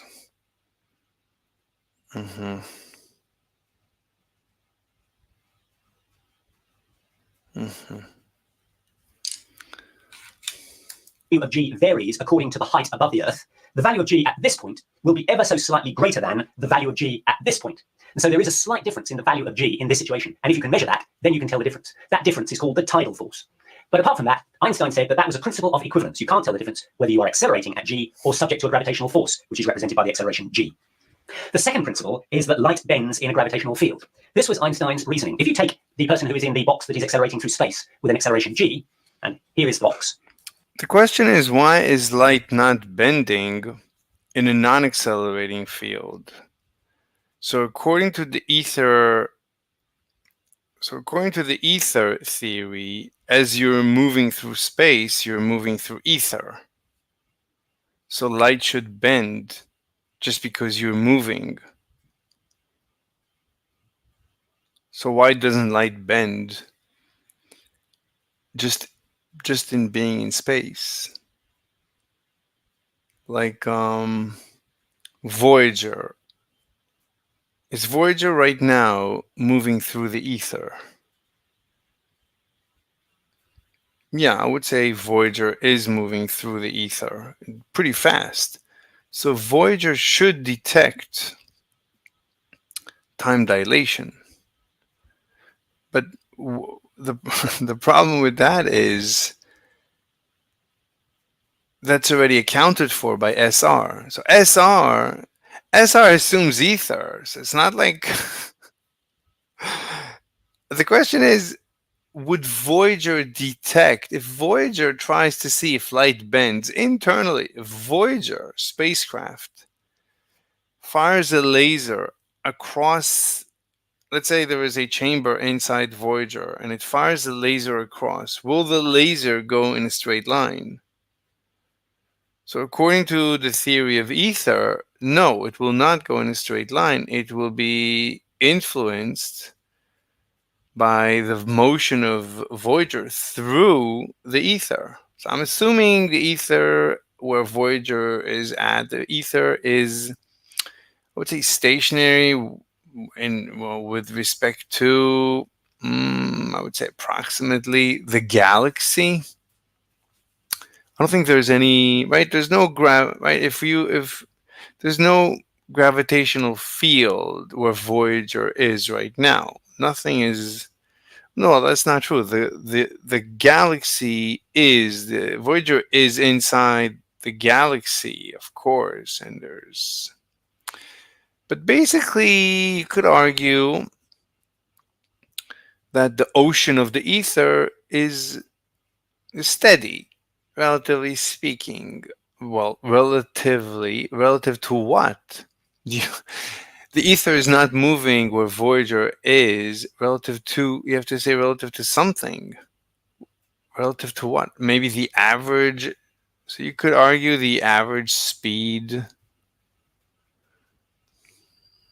the average velocity of stars.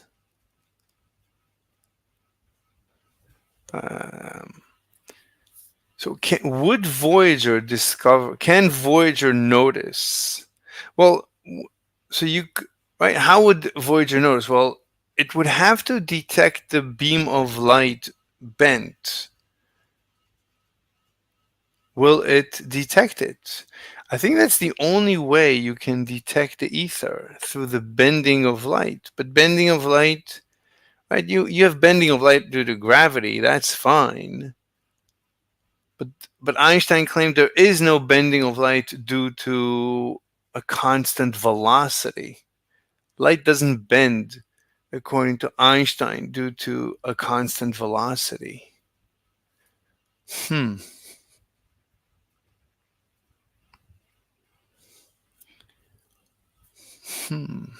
So an interferometer cannot detect an interference pattern due to velocity or due to gravity. Due to gravity? I don't know. I don't know.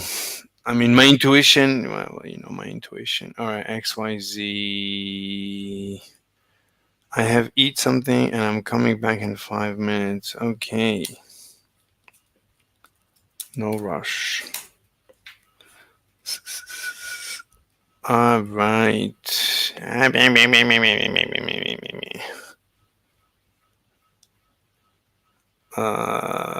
He says 5 minutes. Measuring it. There is no method of me measuring anything. But you saying he's doing it improperly, so explain how he's supposed to No, be I doing didn't say he was doing it improperly. I'm saying if you do it properly, you would probably measure this. Yes, that would be insinuated that he did it improperly. He said so himself. So I said, I don't know what you did. Yeah, so explain how would you do it properly then? I would use a gyro. I wouldn't use a focal spelling, perhaps. It's probably more precise. Like a modern But no, gyro. that's not precise. You just It's amazing how emotional people get over physics. anything. There's a method of using anything that you use. When Okay, so you taking a turn on measurement. the gyro and then you measure the results it gives after you put it on the ground. Okay. Yeah, maybe you need to look at the guide of how to use the gyro. You see how he's attacking? Immediately they go for the jugular. You need to read the manual. But Oh, equipment so I is guess I other wasn't still people. talking. I guess just Okay. talk over me. This is what we do in here. Yeah, don't talk over me. Oh, don't talk over me. That you're not using. You don't know how. You don't know the method. You're saying that there is no method. You.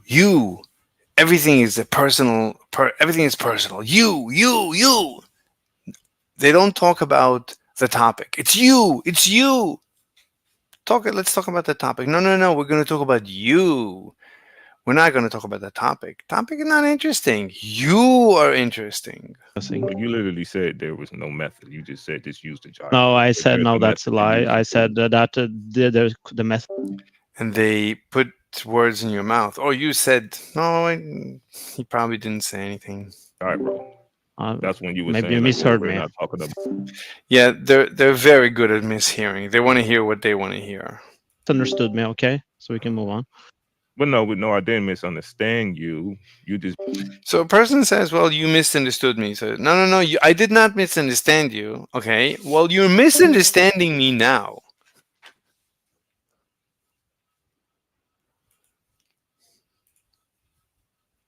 What a waste of time. All right. Okay, we can close this window. Let's get back to this video. So, And this time, so Einstein is assuming that only under acceleration do you notice the bending of light. You don't notice it under a constant velocity, which would be interesting to test. I mean, I would say that's a good test. So that's actually a simple test. Light should bend horizontally due to the rotation of the Earth. That's actually a very simple test.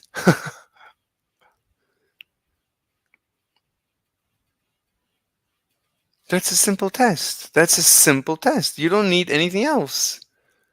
Just notice the bending of light. Wow. How could I? That's the simplest test. So you don't have to worry about length contraction. This is a good test. just fire a beam of light. Running to a store nearby Why? to get some coffee and some things. So now you wait, like a drink of coffee, or No. The thing that you make it. And do you drink? some What kind of do you drink? Like what kind of coffee?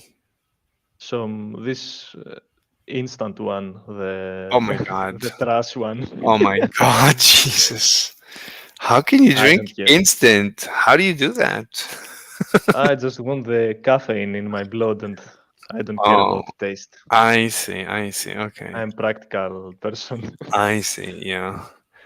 Okay, Anyway. so by the way, I just joined. I saw your video, I think, recommended on YouTube, and I just joined in the. I was searching. I joined your server first, and I was searching where the flat earthers and all these people are, and then I found their server. And joined. That's it.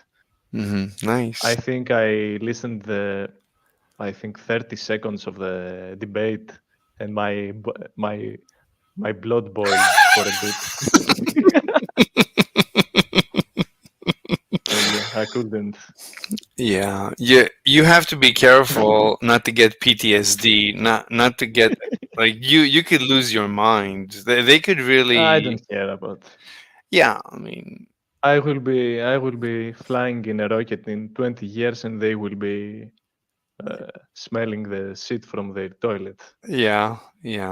So I don't care what their ideologies are. Good. Unless it comes to a personal level that I have to take action to something, Yeah. But it's they don't exist for as far as I'm concerned. Yeah. So what were you debating with them? I didn't something about ether, I think. Yes. I heard from them. Yes. So what was the whole conversation before you left? So I have an ether theory. My ether theory is a unified field theory. It's a grand unified field theory that I'm able. Can I guess something? Sure. In high energies, basically everything gets combined, and it's this super large, non-local superfluid that doesn't have. It's timeless, basically. Is that something related to your theory? No, I don't think so. No? Okay. I don't think so. No. Okay. No. So my theory is that there is an ether. It's a fluid. It is a fluid that it is gravity. This fluid is gravity. So this fluid flows through the apple and drags the apple towards the earth. This fluid flows into massive bodies. It gives them mass. It is the Higgs. It contains the Higgs mechanism itself. And so it is gravity. Yes. It is luminiferous. So it's gravitational ether. It's luminiferous ether, meaning it is the medium through which electromagnetic waves wave through it. And it is quantum ether. It is the quantum field in which all quantum waves wave through. So I'm combining. So it's basically the most deeper truth of what space is, let's say, with its properties. I don't think it is space. I think the ether is in space. I don't think ether is space. I think ether itself is just a fluid in space. So where does this come from? So ether. I'm just asking to understand your. Sure. Ether so I am completely conformal to all of mainstream physics. I don't deny Yes. anything in mainstream physics. I'm just providing Yeah, sure. one layer under all of physics. But I agree with all of physics. I'm just providing Yes. a unified field theory for all of physics. So Okay. it seems to be dark energy. Dark energy is the creation of new ether. Okay. Yes. And basically, In most things, I am almost in the same view with you. Mhm. Not, it's some minuscule things on how all these things relate to each other. But okay. What do you disagree? What was their argument? But they were flat earthers. I didn't know they were flat earthers in the start, in the beginning. It's not. So It's not the problem. The problem is not that they're flat earthers. The problem is that they're very exactly, emotionally exactly, attached exactly. to That the they have personal, like everything is personal. Everything is emotional. yes. Everything is Exactly. that. Personal. So it's impossible to talk to them. It's it's not healthy psychologically. No, really, it's not a healthy No, I experience. understand. I totally understand. It's just unhealthy, and I was getting emotional immediately because immediately they silenced me. Like I'm trying to talk, say something really boring and something, it's a physics theory. It's a simple theory. Exactly. It's like there's no reason. They subconsciously attach any idea. When you attack their idea, they take it as like you attack their personality, something like that. This I don't is how know. their mind works behind the. I don't know. I don't know. I honestly don't know. I don't know. I don't know what's driving them, but it's not just them. If you go there's the anti-flat earthers, the globe. It's called the globe gangsters. I was on the globe gangsters. They're even worse. So Extremes, all extremes are bad. I That's guess. what I have to say. I guess. I mean, I was debating them as well, and I ended up having to leave their server. Like the flat earthers, I'm able to remain on their server. I don't get as emotional, but with the anti-flat earthers, they're worse. They're just worse people. Just even by far worse attacks. By far, like. Yes. Especially when I mentioned the ether, but it's not just the ether. When I told them, Yeah, they are the other extreme that they try to go full scientific, like the super modern scientific level in a very strict degree that even translations of already found things, they don't accept your translations of some things. They want you to say it like it's in the textbooks, and and this doesn't make also science go forward in the planet, on the planet. Right. So one of my debates with the anti-flat earthers was I claim that quantum mechanics is mechanical. Just as the name says, it's called quantum mechanics. It's mechanical. It's mechanical. There's nothing. So what do you mean? I don't. So I don't believe that quantum mechanics. I don't believe that quantum mechanics is weird. That the wave equation is weird. That there is anything weird in Heisenberg or I don't know. There's nothing weird. There's some stuff we don't know yet. And that's it. That's it. It's very simple. There's some stuff we don't know. There's always going to be some stuff we don't know, perhaps. But that doesn't. The fact that I don't know the answer to, let's say, Bell's theorem, or to what, or the Stern Gerlach experiment, or what is spin, or what is the wave collapse. The fact that I might not know right now the answer to all these questions, that doesn't mean that the universe doesn't know the answers to this question. That's ludicrous. Look, So- I Mhm. don't think, I personally don't think we can know. I think we know almost anything at all outside our own, let's say not senses, but the things we construct via our senses with the information input. But we have a good way to, if we control them. For example, we know how to make a rocket with Newton's reaction action law. Mhm. But it doesn't mean we understand the interaction of in reality, which it's not just a thing hitting and transferring momentum.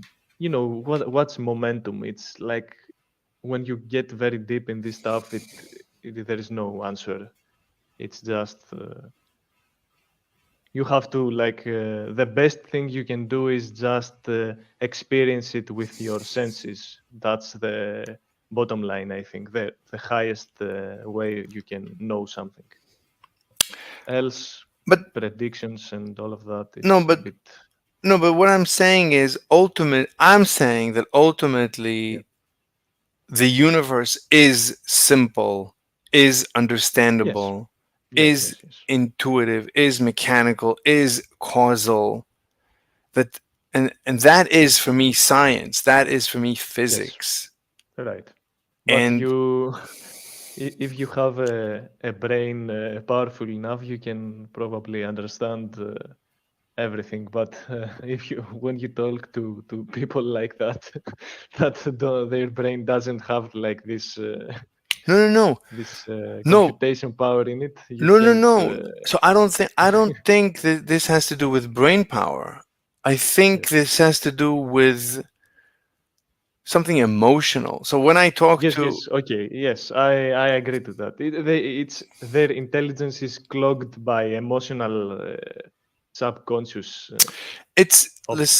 So look, I listened to Sean Carroll. You know Sean Carroll, professor.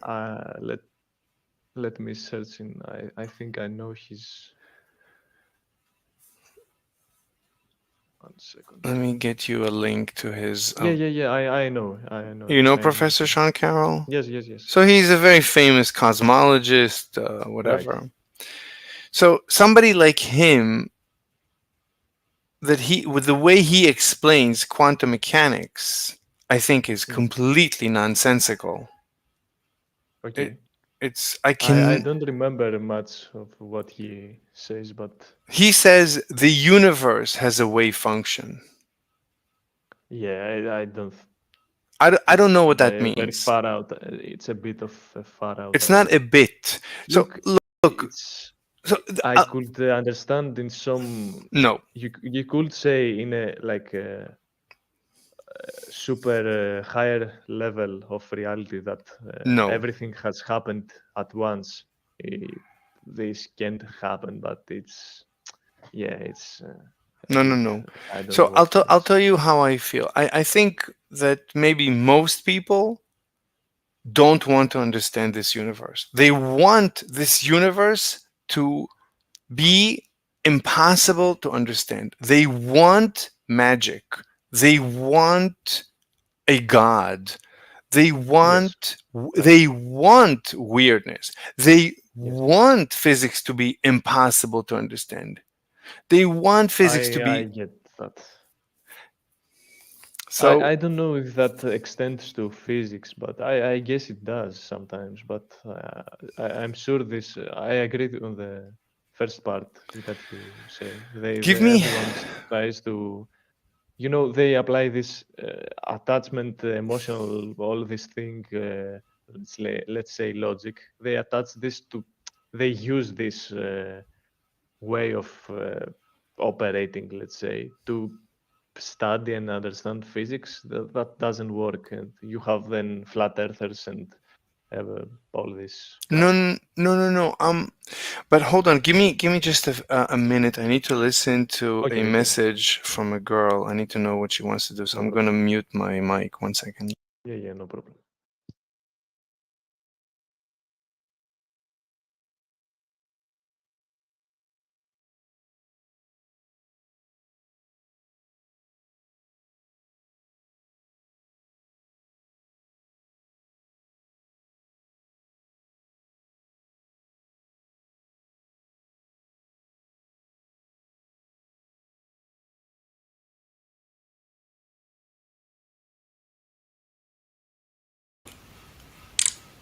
Okay. Yeah. So look, I think my intuition is that look, there's stuff we don't understand, especially in quantum mechanics. There's dark matter. Look, we don't understand dark matter. I never heard of a good theory for dark matter yet. Let's say we don't have a good theory for dark matter. We have issues with dark energy.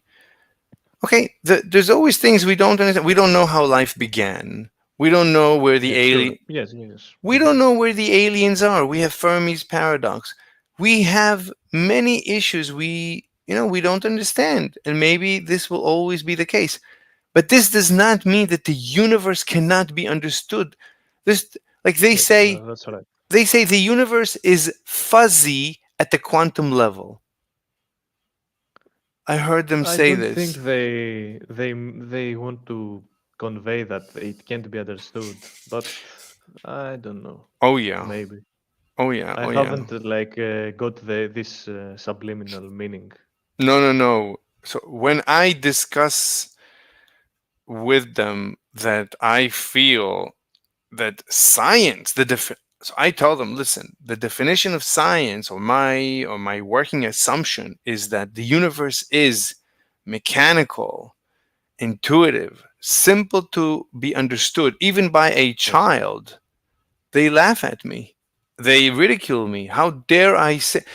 It's like, how dare I turn their infinitely complex religion into something simple? It's like, according to them, the universe must be complex. How dare I? It's like I'm turning their infinitely complex religion into something mundane. And you know the word mundane? Into something daily. Like I'm taking away the magic. And they want this magic. They want to be, I'm a physicist. I know, they want to be able to say, I know physics. They want to be able, this is like the old religions that, the priest, he knew God. He could read the Bible. You cannot read the Bible. An egoism. Yes, Egoism part it's egoism. with them. Yes, it's egoism, and it's also job security. I mean, these people, this is their work. They want what they do to be infinitely impossible to be understood, so that have you received this type of input from physicists, working big physicists? I didn't get a chance to speak to anyone big. I mean, no one big heard me or heard of me. I mean, relatively No. big in the subject. No one. I didn't, like, there's one guy that I work with. He seems to know, a lot more than I do, and we work together. I don't know if you saw the videos. No, I'm not. So his name is Cenas. So he used to be on this channel, on this Discord a lot, but he's working, so I don't know how busy he is. But he agrees with me about the ether. I mean, I don't know about the ether. The point is, I don't know. I honestly don't know, but it seems to be a pretty good hypothesis. Yes. Right? It has merits. It has incredible explanatory powers. It's a simple theory that unifies all of physics, but simplifies all of physics. It just simplifies everything so much that I find it difficult to believe that it's not true.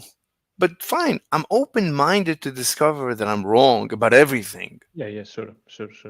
But the way they react, the violence and the vile Yeah. and the emotions. The best solution will be that you just like I when I joined in the past, I used to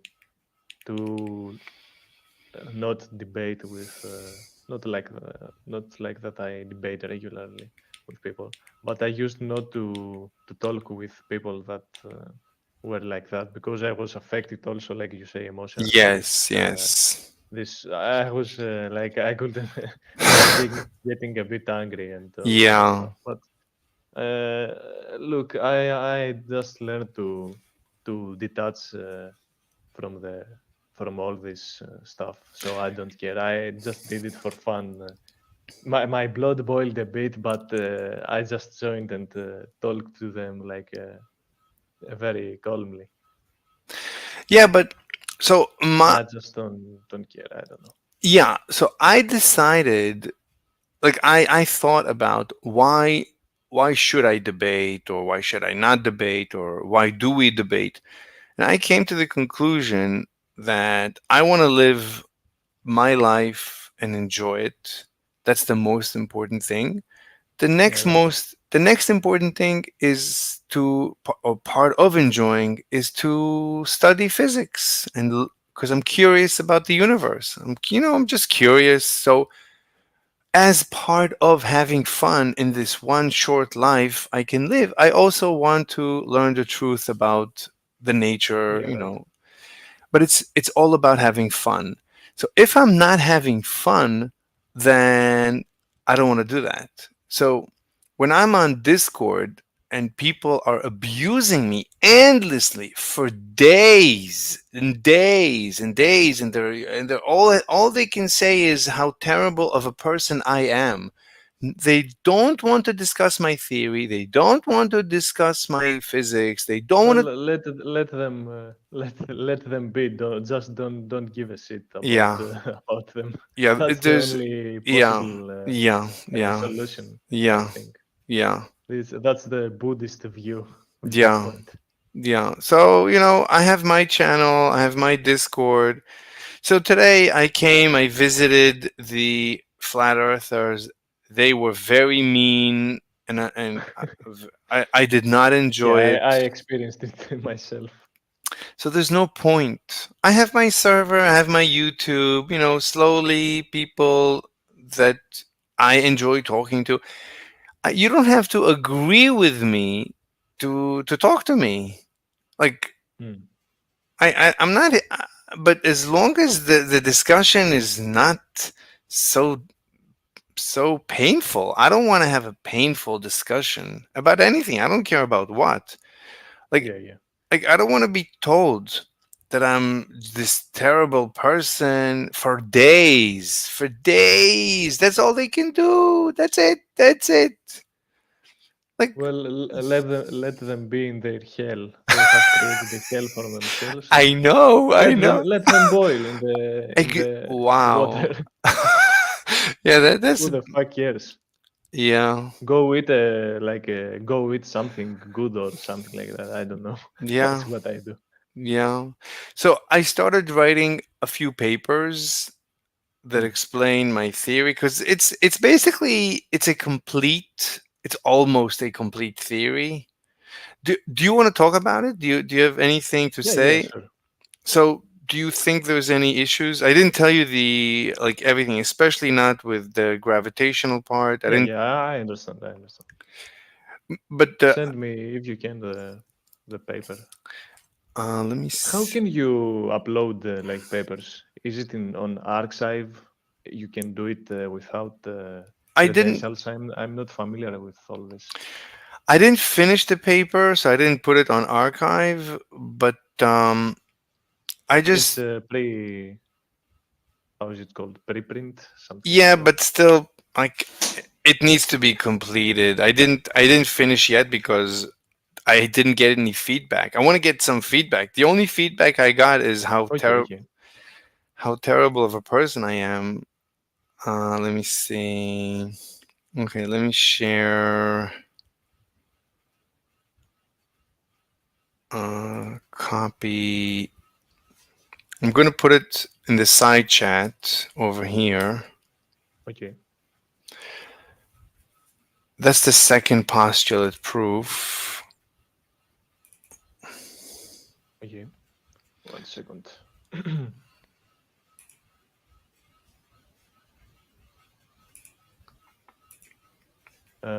Okay.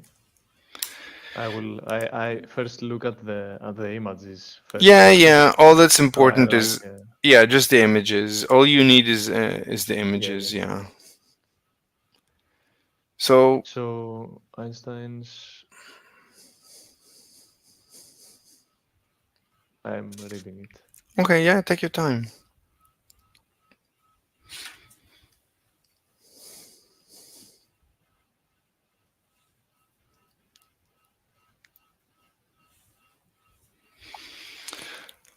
I'm gonna mute my mic for a minute.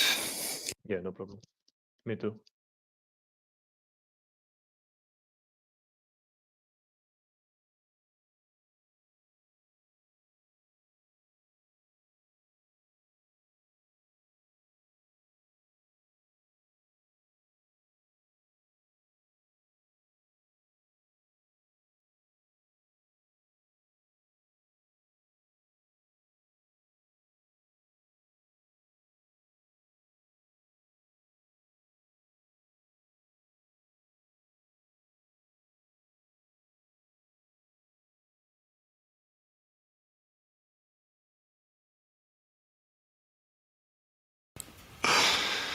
Okay. So, question. I have read the first page. So, it's basically that even if material ether exists, it won't change relativity, right? Yes, actually. Yes. Okay. I know about this. I think it's. I think it's. I think I have read this somewhere or heard about it.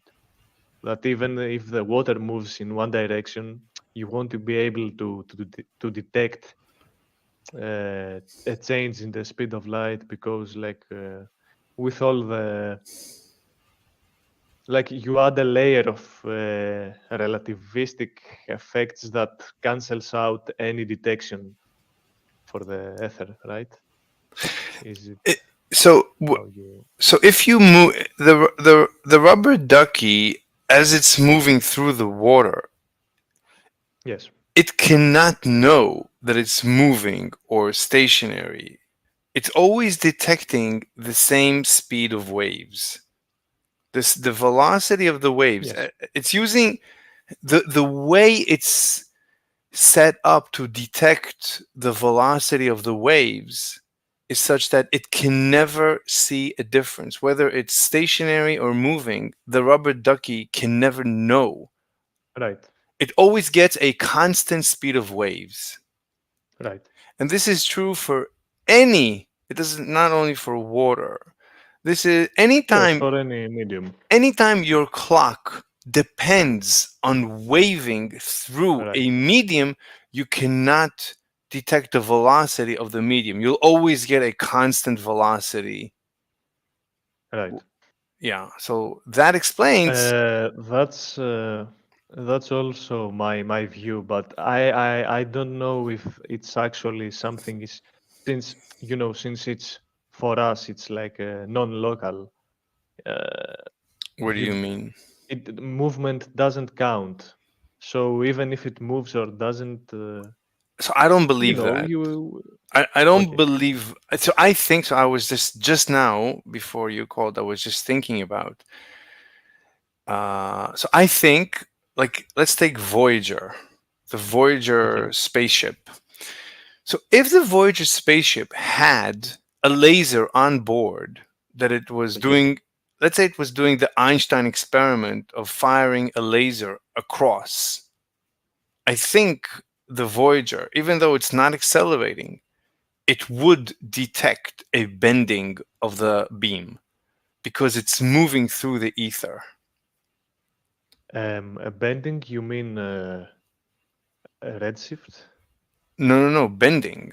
Like it would fire the beam across. The beam would not land across. It would land below. Like in Einstein's equivalence. Oh, okay. So in Einstein's thought experiment, the basis of GR, general relativity, where he Yes. says you imagine you're in a spaceship and you fire a laser beam across the ship. Okay. So he says you would. Oh, you mean okay. So Einstein I says. get. So Einstein says a laser beam will bend because of gravity, and that is what Sir Edward Ellington, whatever, he discovered in 1917, that they discovered that light Yes, bends. Right, so you can discover that with a laser beam. You can just fire a laser beam across your room right now, and the laser beam will bend. It should bend. But I claim it should also bend due to acceleration. Yes. But it should also bend just due to motion through the ether. That's what I claim. So Voyager. Oh, okay, I get that. So Voyager should be able to detect moving through the ether. There should be just a little bit of bending because Voyager is very slow. But it is moving through, I would say, the stationary ether. You know, the ether is basically stationary where Voyager is. There is no gravitational pull. Oh, I get what you mean. So the ether moves only like if you have if you are stationary in a gravitational field that pulls you. Right now, you feel gravity. Gravity is the ether moving through you, dragging you down. The ether flows into the earth very fast. As it's flowing through the earth very fast, it's dragging you down. That is gravity. Okay, so question. Mm-hmm. So the pressure of the ether relates to you know, if you sit in the center of the earth where basically you don't have something pulling you or pushing you, you don't have gravity. You have time dilation, right? Because of pressure. Time dilation at the center of the planet, there's no time dilation due to gravity. There's time dilation. No. That's I'm trying to understand your theory. My theory. So if you go to this, it does have time dilation. Yeah. Time dilation doesn't happen in the the part where gravity, like you say, ether flows. Ether flows causes time dilation. The rubber ducky, when you move the rubber ducky through the water, you see its clock ticking slower. But the rubber ducky doesn't see its own clock ticking slower. But you, as an outside observer, you see the rubber ducky's clock ticking slower. Yes. I agree to that. It's like special relativity related, right? Special relativity comes out of the ether. Ether gives you special. Ether gives you special relativity right away. That's one of the powers of ether. Ether gives you. You don't have to think, like, you don't need Einstein's paper with all the complications to understand SR. SR is mechanical. It's wave dynamics. Special. I totally agree with you. I totally agree. But it's the time dilation that happens in the center of the Earth and outside. It's a different time rate, right? Yeah. I mean, so right now you are sitting on the surface of the Earth. The ether is flowing through you at 11. The calculation is it flows through you at 11 kilometers a second. That causes time dilation. So your clock is ticking slower than it would outside of Earth's gravity. Let's say somebody on. Let me draw you an example because I think I'm not saying it correctly. Mm-hmm. 1 second. That's a good point. I should have. I need to write more papers. So I think it's something. If you want to portray it with an ether, I would say, look, my view on that is similar, but I think that gravity, like the time dilation, is basically due to a high interaction count, more like if you are in outer space, you interact less with like whatever and less strongly with it needs work, but I think because you are near trillions of atoms and you interact with them with gravitationally and via other means, I think this slows down your clock because it you know how a computer lags because it has to process more information and it has a constant information computation per second. Yeah, but this is how I view gravity. No. So read the. I sent you 2 papers. Look at the images in the second paper, and maybe that will you. Okay, yeah. After that, I think you'll understand it much better. Okay. I'm gonna write a new paper right now. How ether creates SR.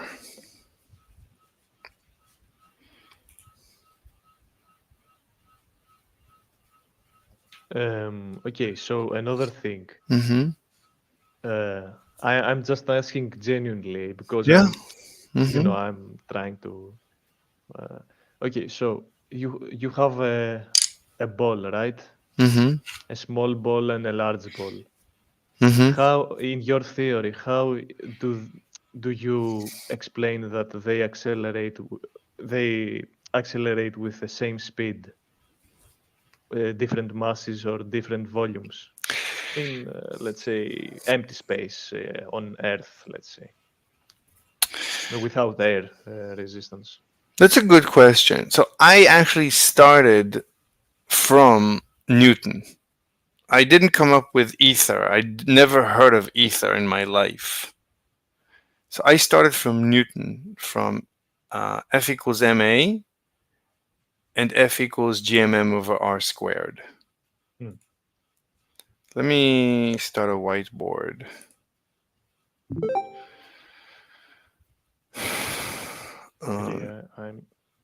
Can I join it? Yeah, you should be able to join the whiteboard. Yeah. Okay. So let me change the name. I was going to do the length contraction, but this will be. Wait, you disconnected. Oh. This is. Let me just rename it.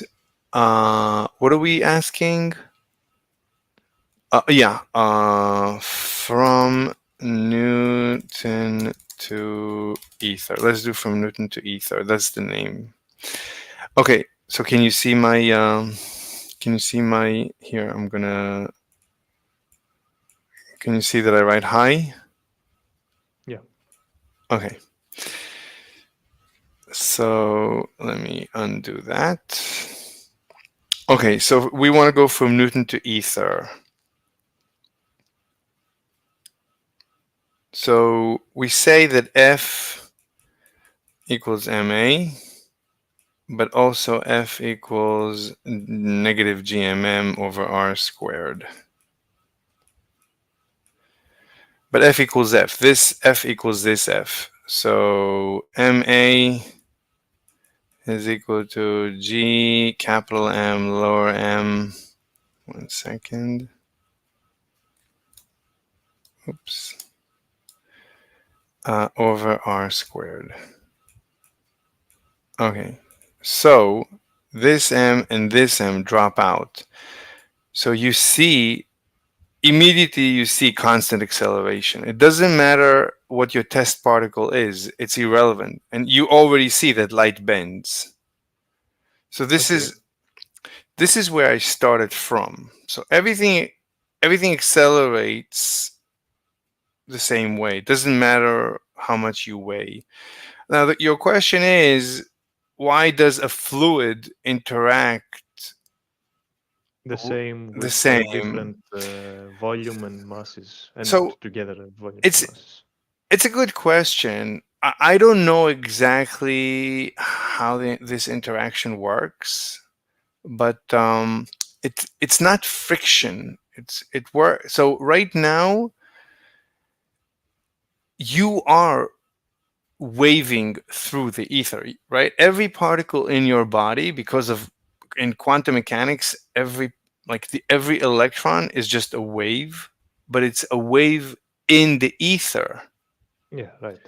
So as the ether flows, let me create a new page. So this is going to be, let's say, ether fluid dynamics or mechanics. So, I mean, it's a good question. I don't have a complete answer, but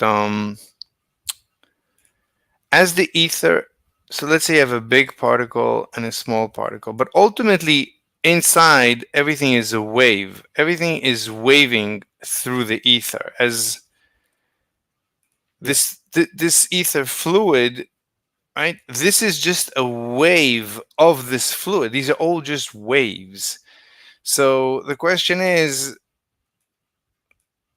how are these waves impacted such that they all want to move down at the same rate? All of their accelerations are the same. These are not particles. It's not like you have a vortex here that's causing some drag. There's no vortex. These are waves that are waving right through the ether. These are waves of ether. This is an electron. An electron is just a wave of ether. It's just like the sound of my voice. These are waves of air. There's no particles of voice. I don't have voice particles moving away from me. These are compression waves in the air. It's air. When I speak, it's air.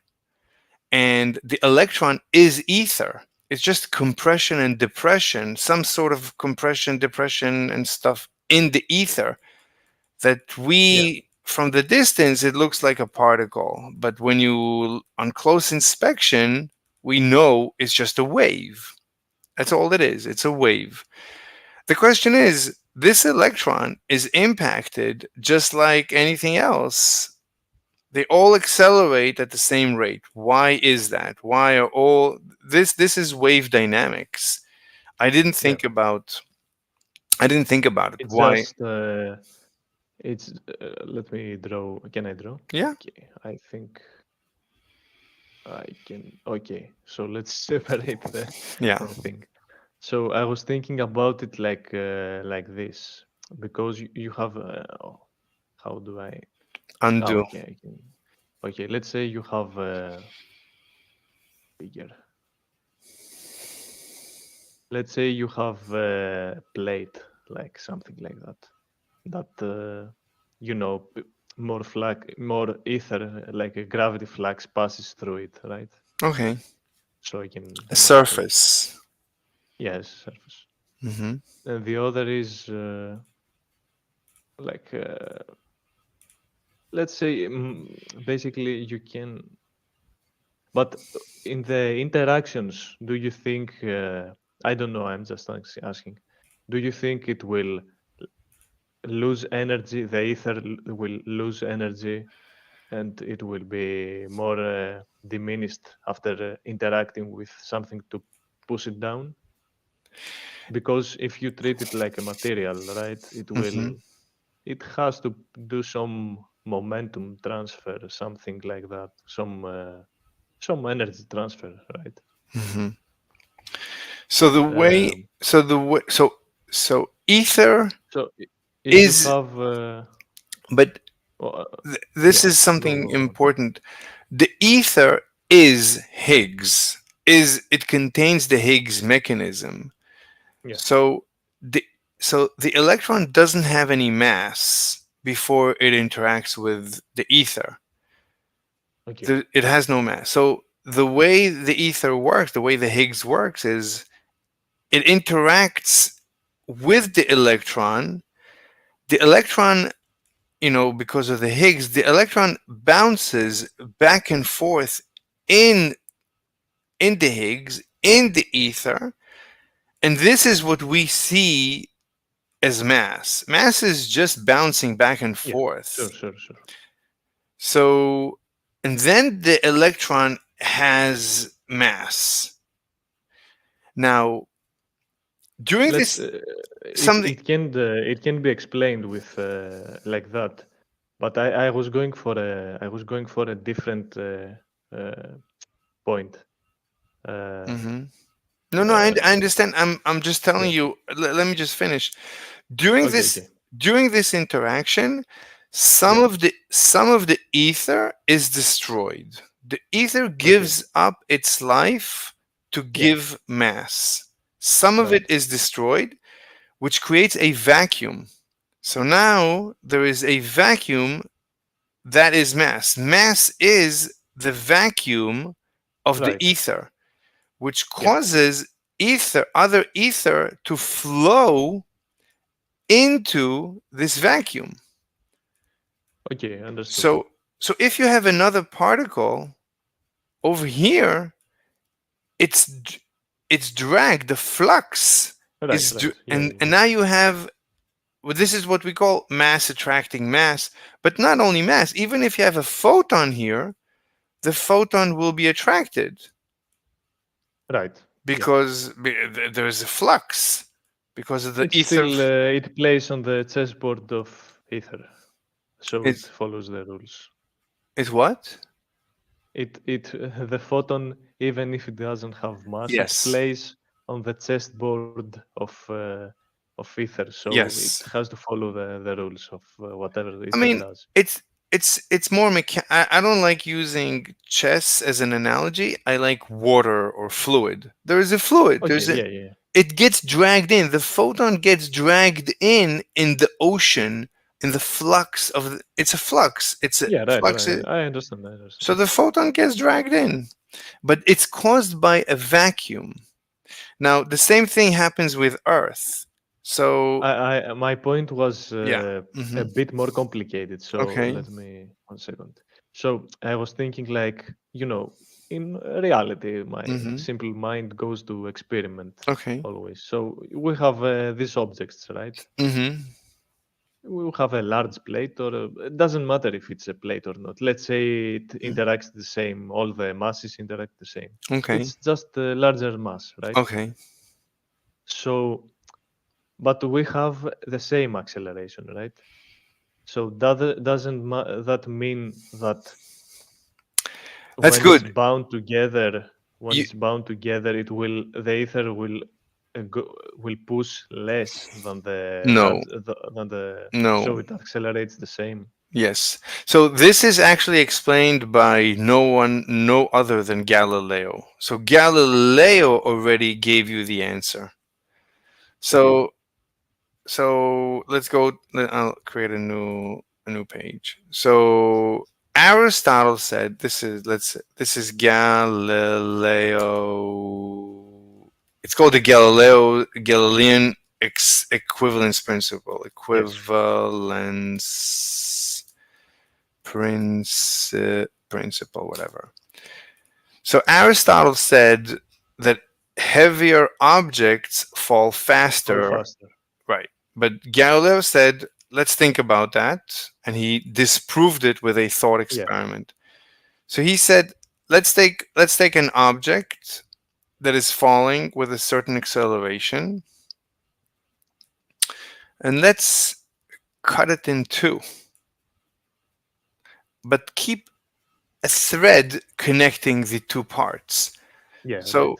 we obviously expect this thing to, like, according to Yeah. Aristotle, what's going to happen? Like, when we disconnected it, suddenly it's going to fall slower. But when we connect it with a thread, suddenly it Right, falls right, faster. right. That doesn't make any That's sense. that's my point also. That's my so. But what's the beauty of what you're saying is, if you keep cutting it up, cutting, and until you have one tiny piece here that is the electron. So now Oh, you see that why the electron accelerates the same as everything else. Everything accelerates at the same rate because of the Galilean equivalence principle. Because Right. otherwise, it wouldn't make any sense. It would be. I took it like a material medium, like transfer of momentum. So that's why I thought it like But that. it doesn't matter how it works. However, the ether flows through and causes this to accelerate, it causes the next thing next, and everything else is affected just the same. There's no Yeah, reason. I totally understand now. Okay, Like, I don't have any. no, I'm talking to myself or to the Yeah. audience now. I know. If I put another electron next to it, why should they now? What we would say is, oh, they should accelerate faster now. Why should they accelerate faster now? There's no reason. Yeah, there is no point. Each right. one is impacted by the flow of the ether just the same. It doesn't Yeah, matter right. that as this thing grows and grows and grows, it shouldn't change its the acceleration should be a constant. Right. So Galileo explained how the ether causes constant acceleration or uniform. I understand. This is finally I understand it. That's the answer. I was looking for this for a long time, since the first day. The next question I have that I didn't resolve yet in my thoughts is, why does the Earth not slow down as it moves through the ether? So this is the planetary ether drag. This is what bothered, I think, the ancient ones. They used to think, oh, there cannot be ether because why? Or they said there must be a god because the planets You could treat it like a superfluid, but again, the flow of it. If you treat gravity as a flow of it, right? You say, how can a superfluid push something? So there is a problem there. Yeah. So I don't know. Like, I'm moving right now through the ether. The ether doesn't resist. There's no resistance. Yeah. Why is there no resistance? There's no friction. There's no viscosity. The ether has zero viscosity. It doesn't slow down planets. Why do planets not slow down? Why is it like a vacuum? This is one of the confusing things. It's like a vacuum. So what I was thinking is, here is the electron. Oops. Another question. I have another question. But okay, how would you explain that it's always positive attraction of gravity and not? It's not negative. It's negative as well. Dark energy pushes the universe apart. Dark energy is ether. I discussed dark energy in the second paper that I sent you. Oh, okay. I didn't look that. Okay. Deep enough. Yeah. It's everything. Everything is answered. Anyway, but so this is the answer. So why does an electron not slow? This is an electron moving in empty space through the ether. Let's say the ether is not moving. There's just ether all around it. But why isn't the ether slowing it down? Why is the velocity constant? Why is there a constant velocity? It should slow down. So the answer is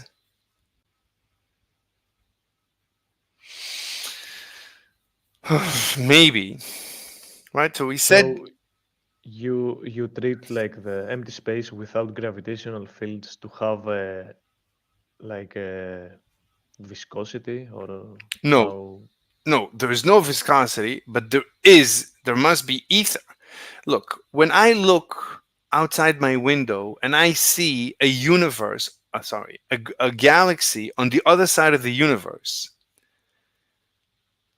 So if let's assume that there is ether, luminiferous ether, and the light travels through this fluid and the waves of light go through this fluid, this means the universe is filled with this fluid everywhere. So an electron moving in empty space is moving through this fluid. Yeah. But I think this is the Higgs field. This is the non-zero, could be the non-zero Higgs field and the Higgs interaction.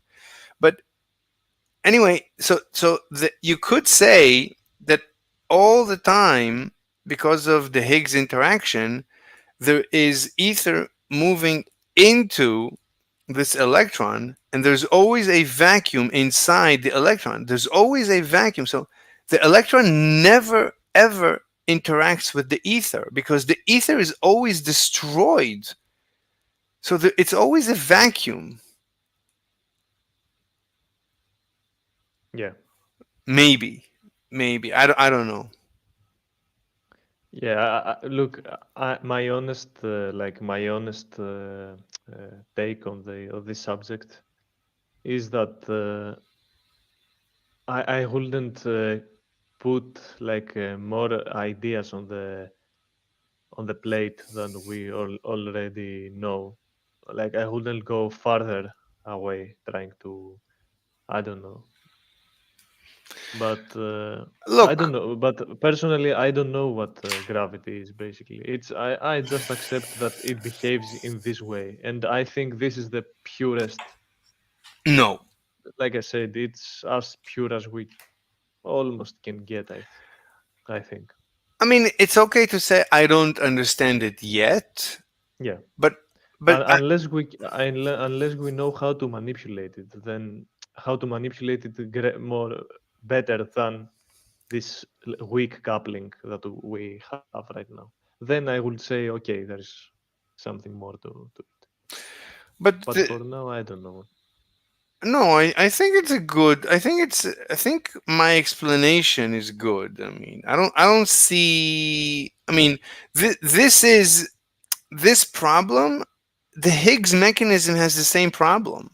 Why is an electron, right? The electron is moving through the quantum field. It's moving through the Higgs field. Why is it not stopped by the Higgs, by all these fields? Yeah. So the answer is, maybe the answer is because it's waving through them. Why would it stop? Right. No, my not, point is it's a wave. No, we have to remember that it's a wave. It's waving through the ether. It's just a wave. Why would a wave stop? That's the answer.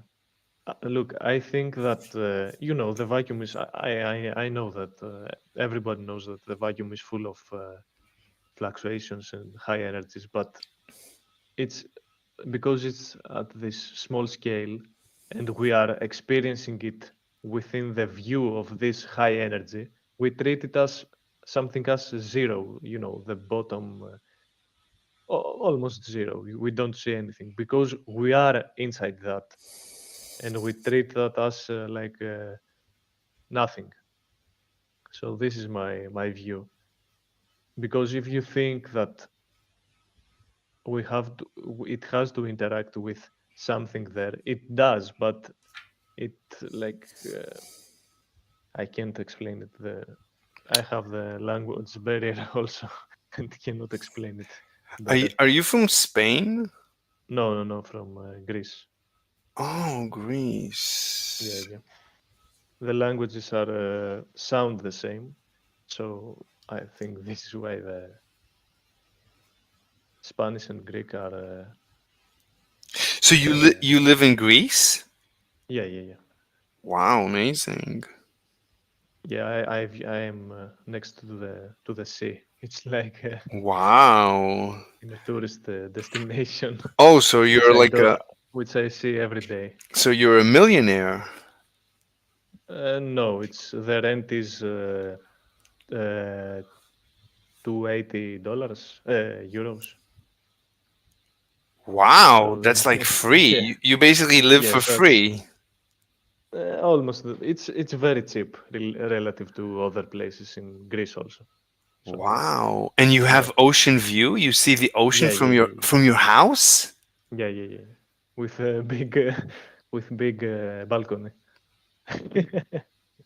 Oh my God. And I take it. I think sometimes that I take it for granted. And I Wow. don't. You don't give appreciate it it. attention much. Yeah. Anyway, look, for me, there's always going to be questions. Any model that you come up with, you'll have questions and then you'll figure it out slowly. If you look at my second paper, it didn't take me a long time to figure out everything about the ether, almost everything, how it's a unified field theory, that it fixes all of gravity. It didn't take it, but I'm happier with the ether than without the ether. The fact that I have a question, why is the planet not slowing down due to the ether? That's a good question. But without the ether, I don't understand how gravity works. Like I don't like general relativity. Since the space is proven to have basically a refraction index. This is a very good evidence that we treat it as a material. That's all I have to say. Wait, what do you mean space has a refraction index? What do you mean? Do you know the? One second, I will send it here. Do you know the Shapiro effect? Not related to Ben Shapiro, but no. Ben Shapiro.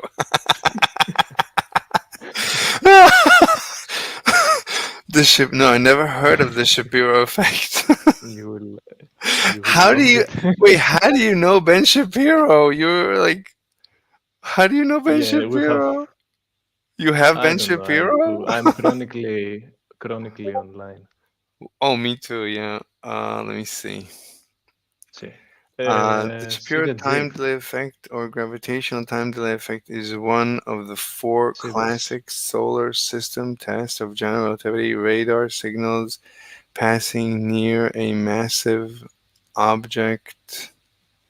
See the GIF I just sent you in. Yeah, I see the GIF. What is that? It's light rays shooting to free space versus a planet, and also you can see the time dilation I was talking about, and you can basically lots of people have said that it's the same thing as a material medium, basically a gravitational field. Wait, I'm confused. Let me finish reading. Radar signals passing near a massive object take slightly longer to travel to a target and longer to return than they would if the mass of the object were not present. The time delay is caused by time dilation.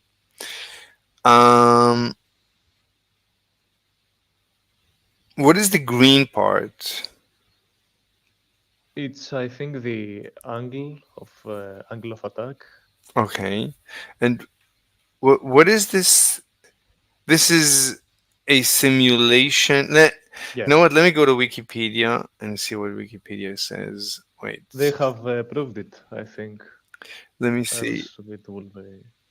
Let me see. Okay, see general relativity. Okay, the Shapiro time delay effect, or gravitational time delay effect, is one of the 4 classic solar system tests of general relativity. Radar signals passing near a massive object. Oh, so it's radar signals passing near a massive object take slightly longer to travel to. What? Light. It's slightly. It affects light. Radio waves, no, everything. Yeah. It says radar. Yeah, radar. But it's for light. Doesn't matter the frequency. It's okay. I mean, it says I'm gonna go with. I'm just reading what it says. Anyway. Yeah. So radar signals passing near a massive object take slightly longer to travel to a target and longer to return than they would if the mass of the object were not present. The time delay is caused by time dilation, which increases the time it takes light to travel a given distance from the perspective of an outside observer. In 1964, article entitled Fourth Test of General Relativity, Erwin Shapiro wrote, because according to the general theory, the speed of a light wave depends. Oh, 1 second, my iPhone reacts. Because according to the general theory, the speed of a light wave depends on the strength of the gravitational potential along its path. These time delays should thereby be increased by almost 2 times 10 to the negative 4 seconds when the radar pulses pass near the sun. Such a change, equivalent to 60 kilometers in distance, could now be measured over the required path length to, I don't know what it says here. I would need to watch a YouTube video that explains it. I have a good one, I think. I have watched in the past. Which he does the simulation himself, I think, in some. 1 second. I have to search for it.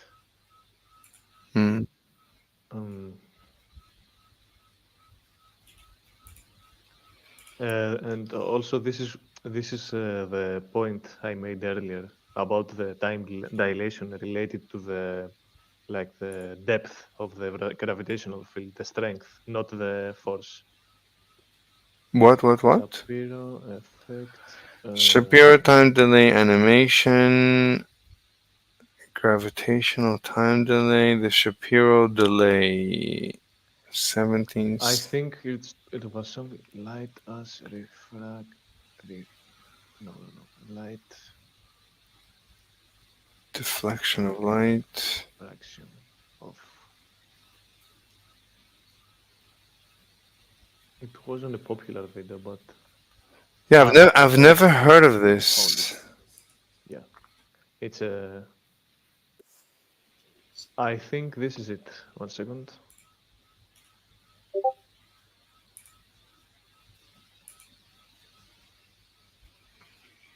Let me see. Hey everyone. Today's video is about a subject that I think is very interesting. If I had to summarize it in one sentence, I would say that it's about the effect of gravity on the optical properties of space. Now, this may sound a bit cryptic, so let me try to explain. It's the good one. You've likely seen images made by the Hubble and James Webb telescope that show examples of so-called gravitational lensing. And the images I have to leave in 5 minutes. We can stop now. I mean, this is I'll take a look at it, but it's a good material. The Shapiro effect is a very good way to understand intuitively GR. That's good. If you want, I'm always looking A, to talk to people, B, to write papers. I'm looking for collaborators to write my papers with. I have a suggestion. Mm-hmm. You can. Do you know Asteron X? Have you heard of them? Astronic. They may be able to. They are open to talking about. That's good. He's on wheelchair, right? He's like quadriplegic. Who? Astronic. No. Asteron X. You write on YouTube.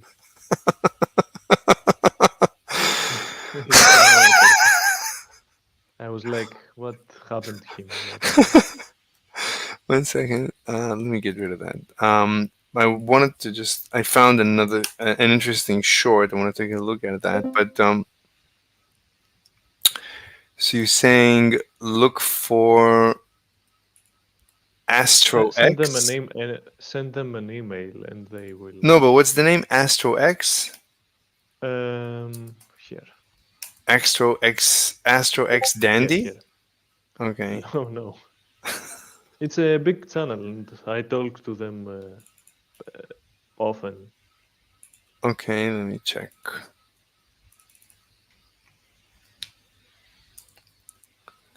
Got it. Wow, 64,000 subscribers. That's pretty good.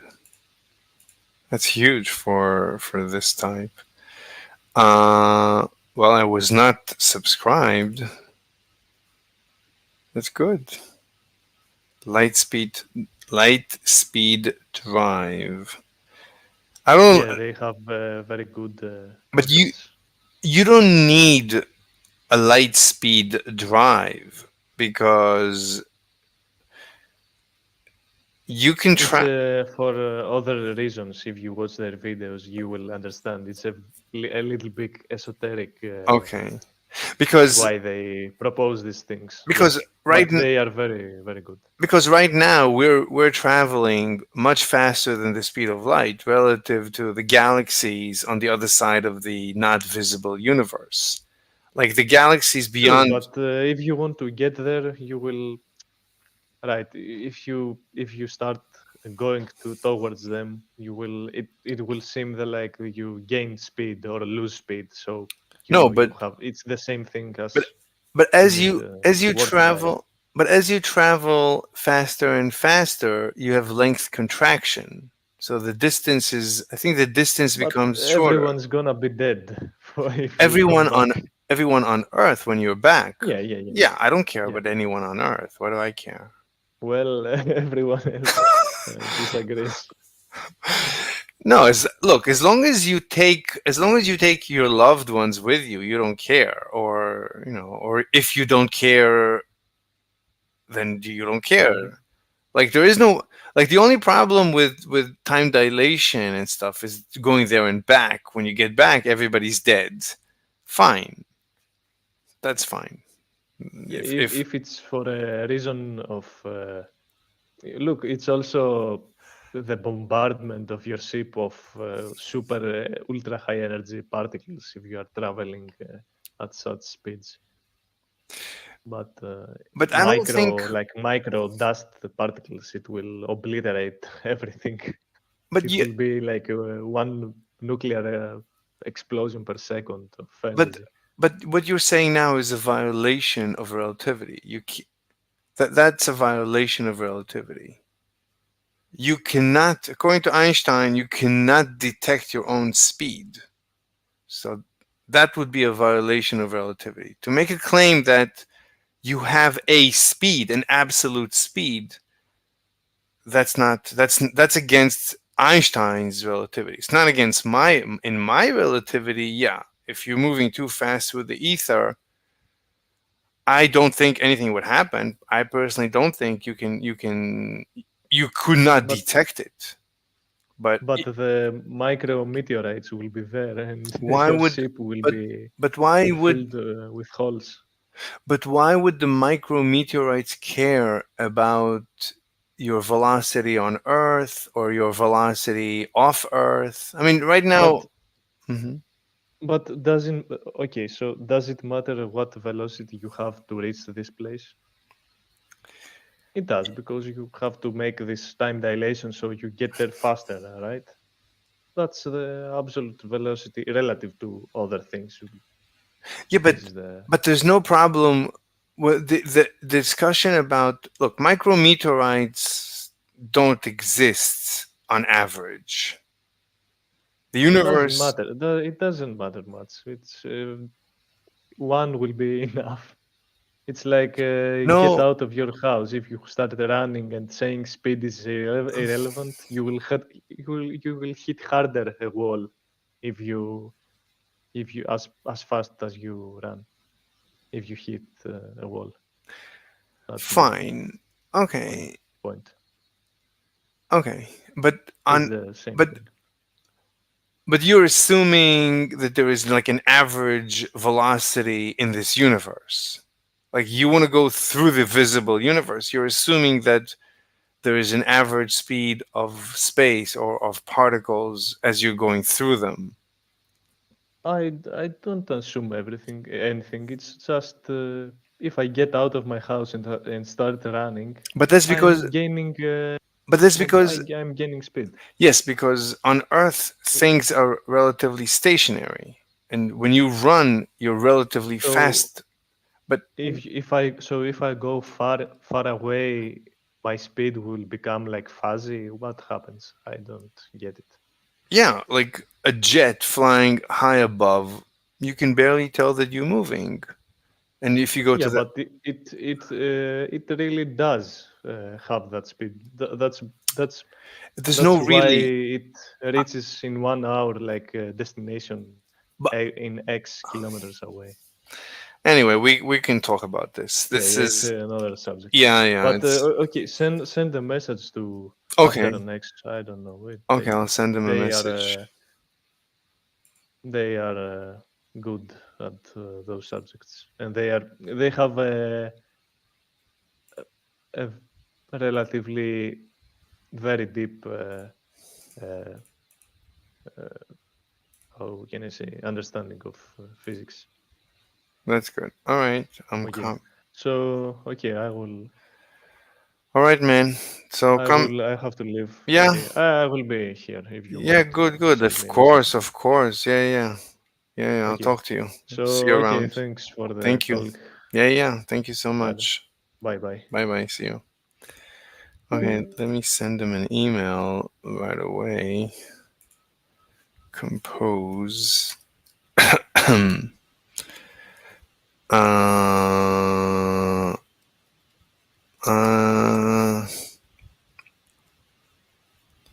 Collab. Hi, I have a small physics channel. I talk about ether. If you want to collab, I'd be happy. Let's send them a link to the channel.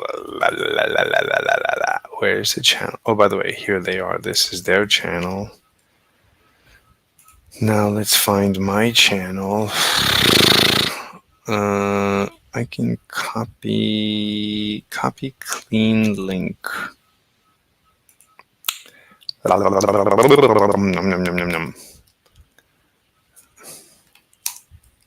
My channel.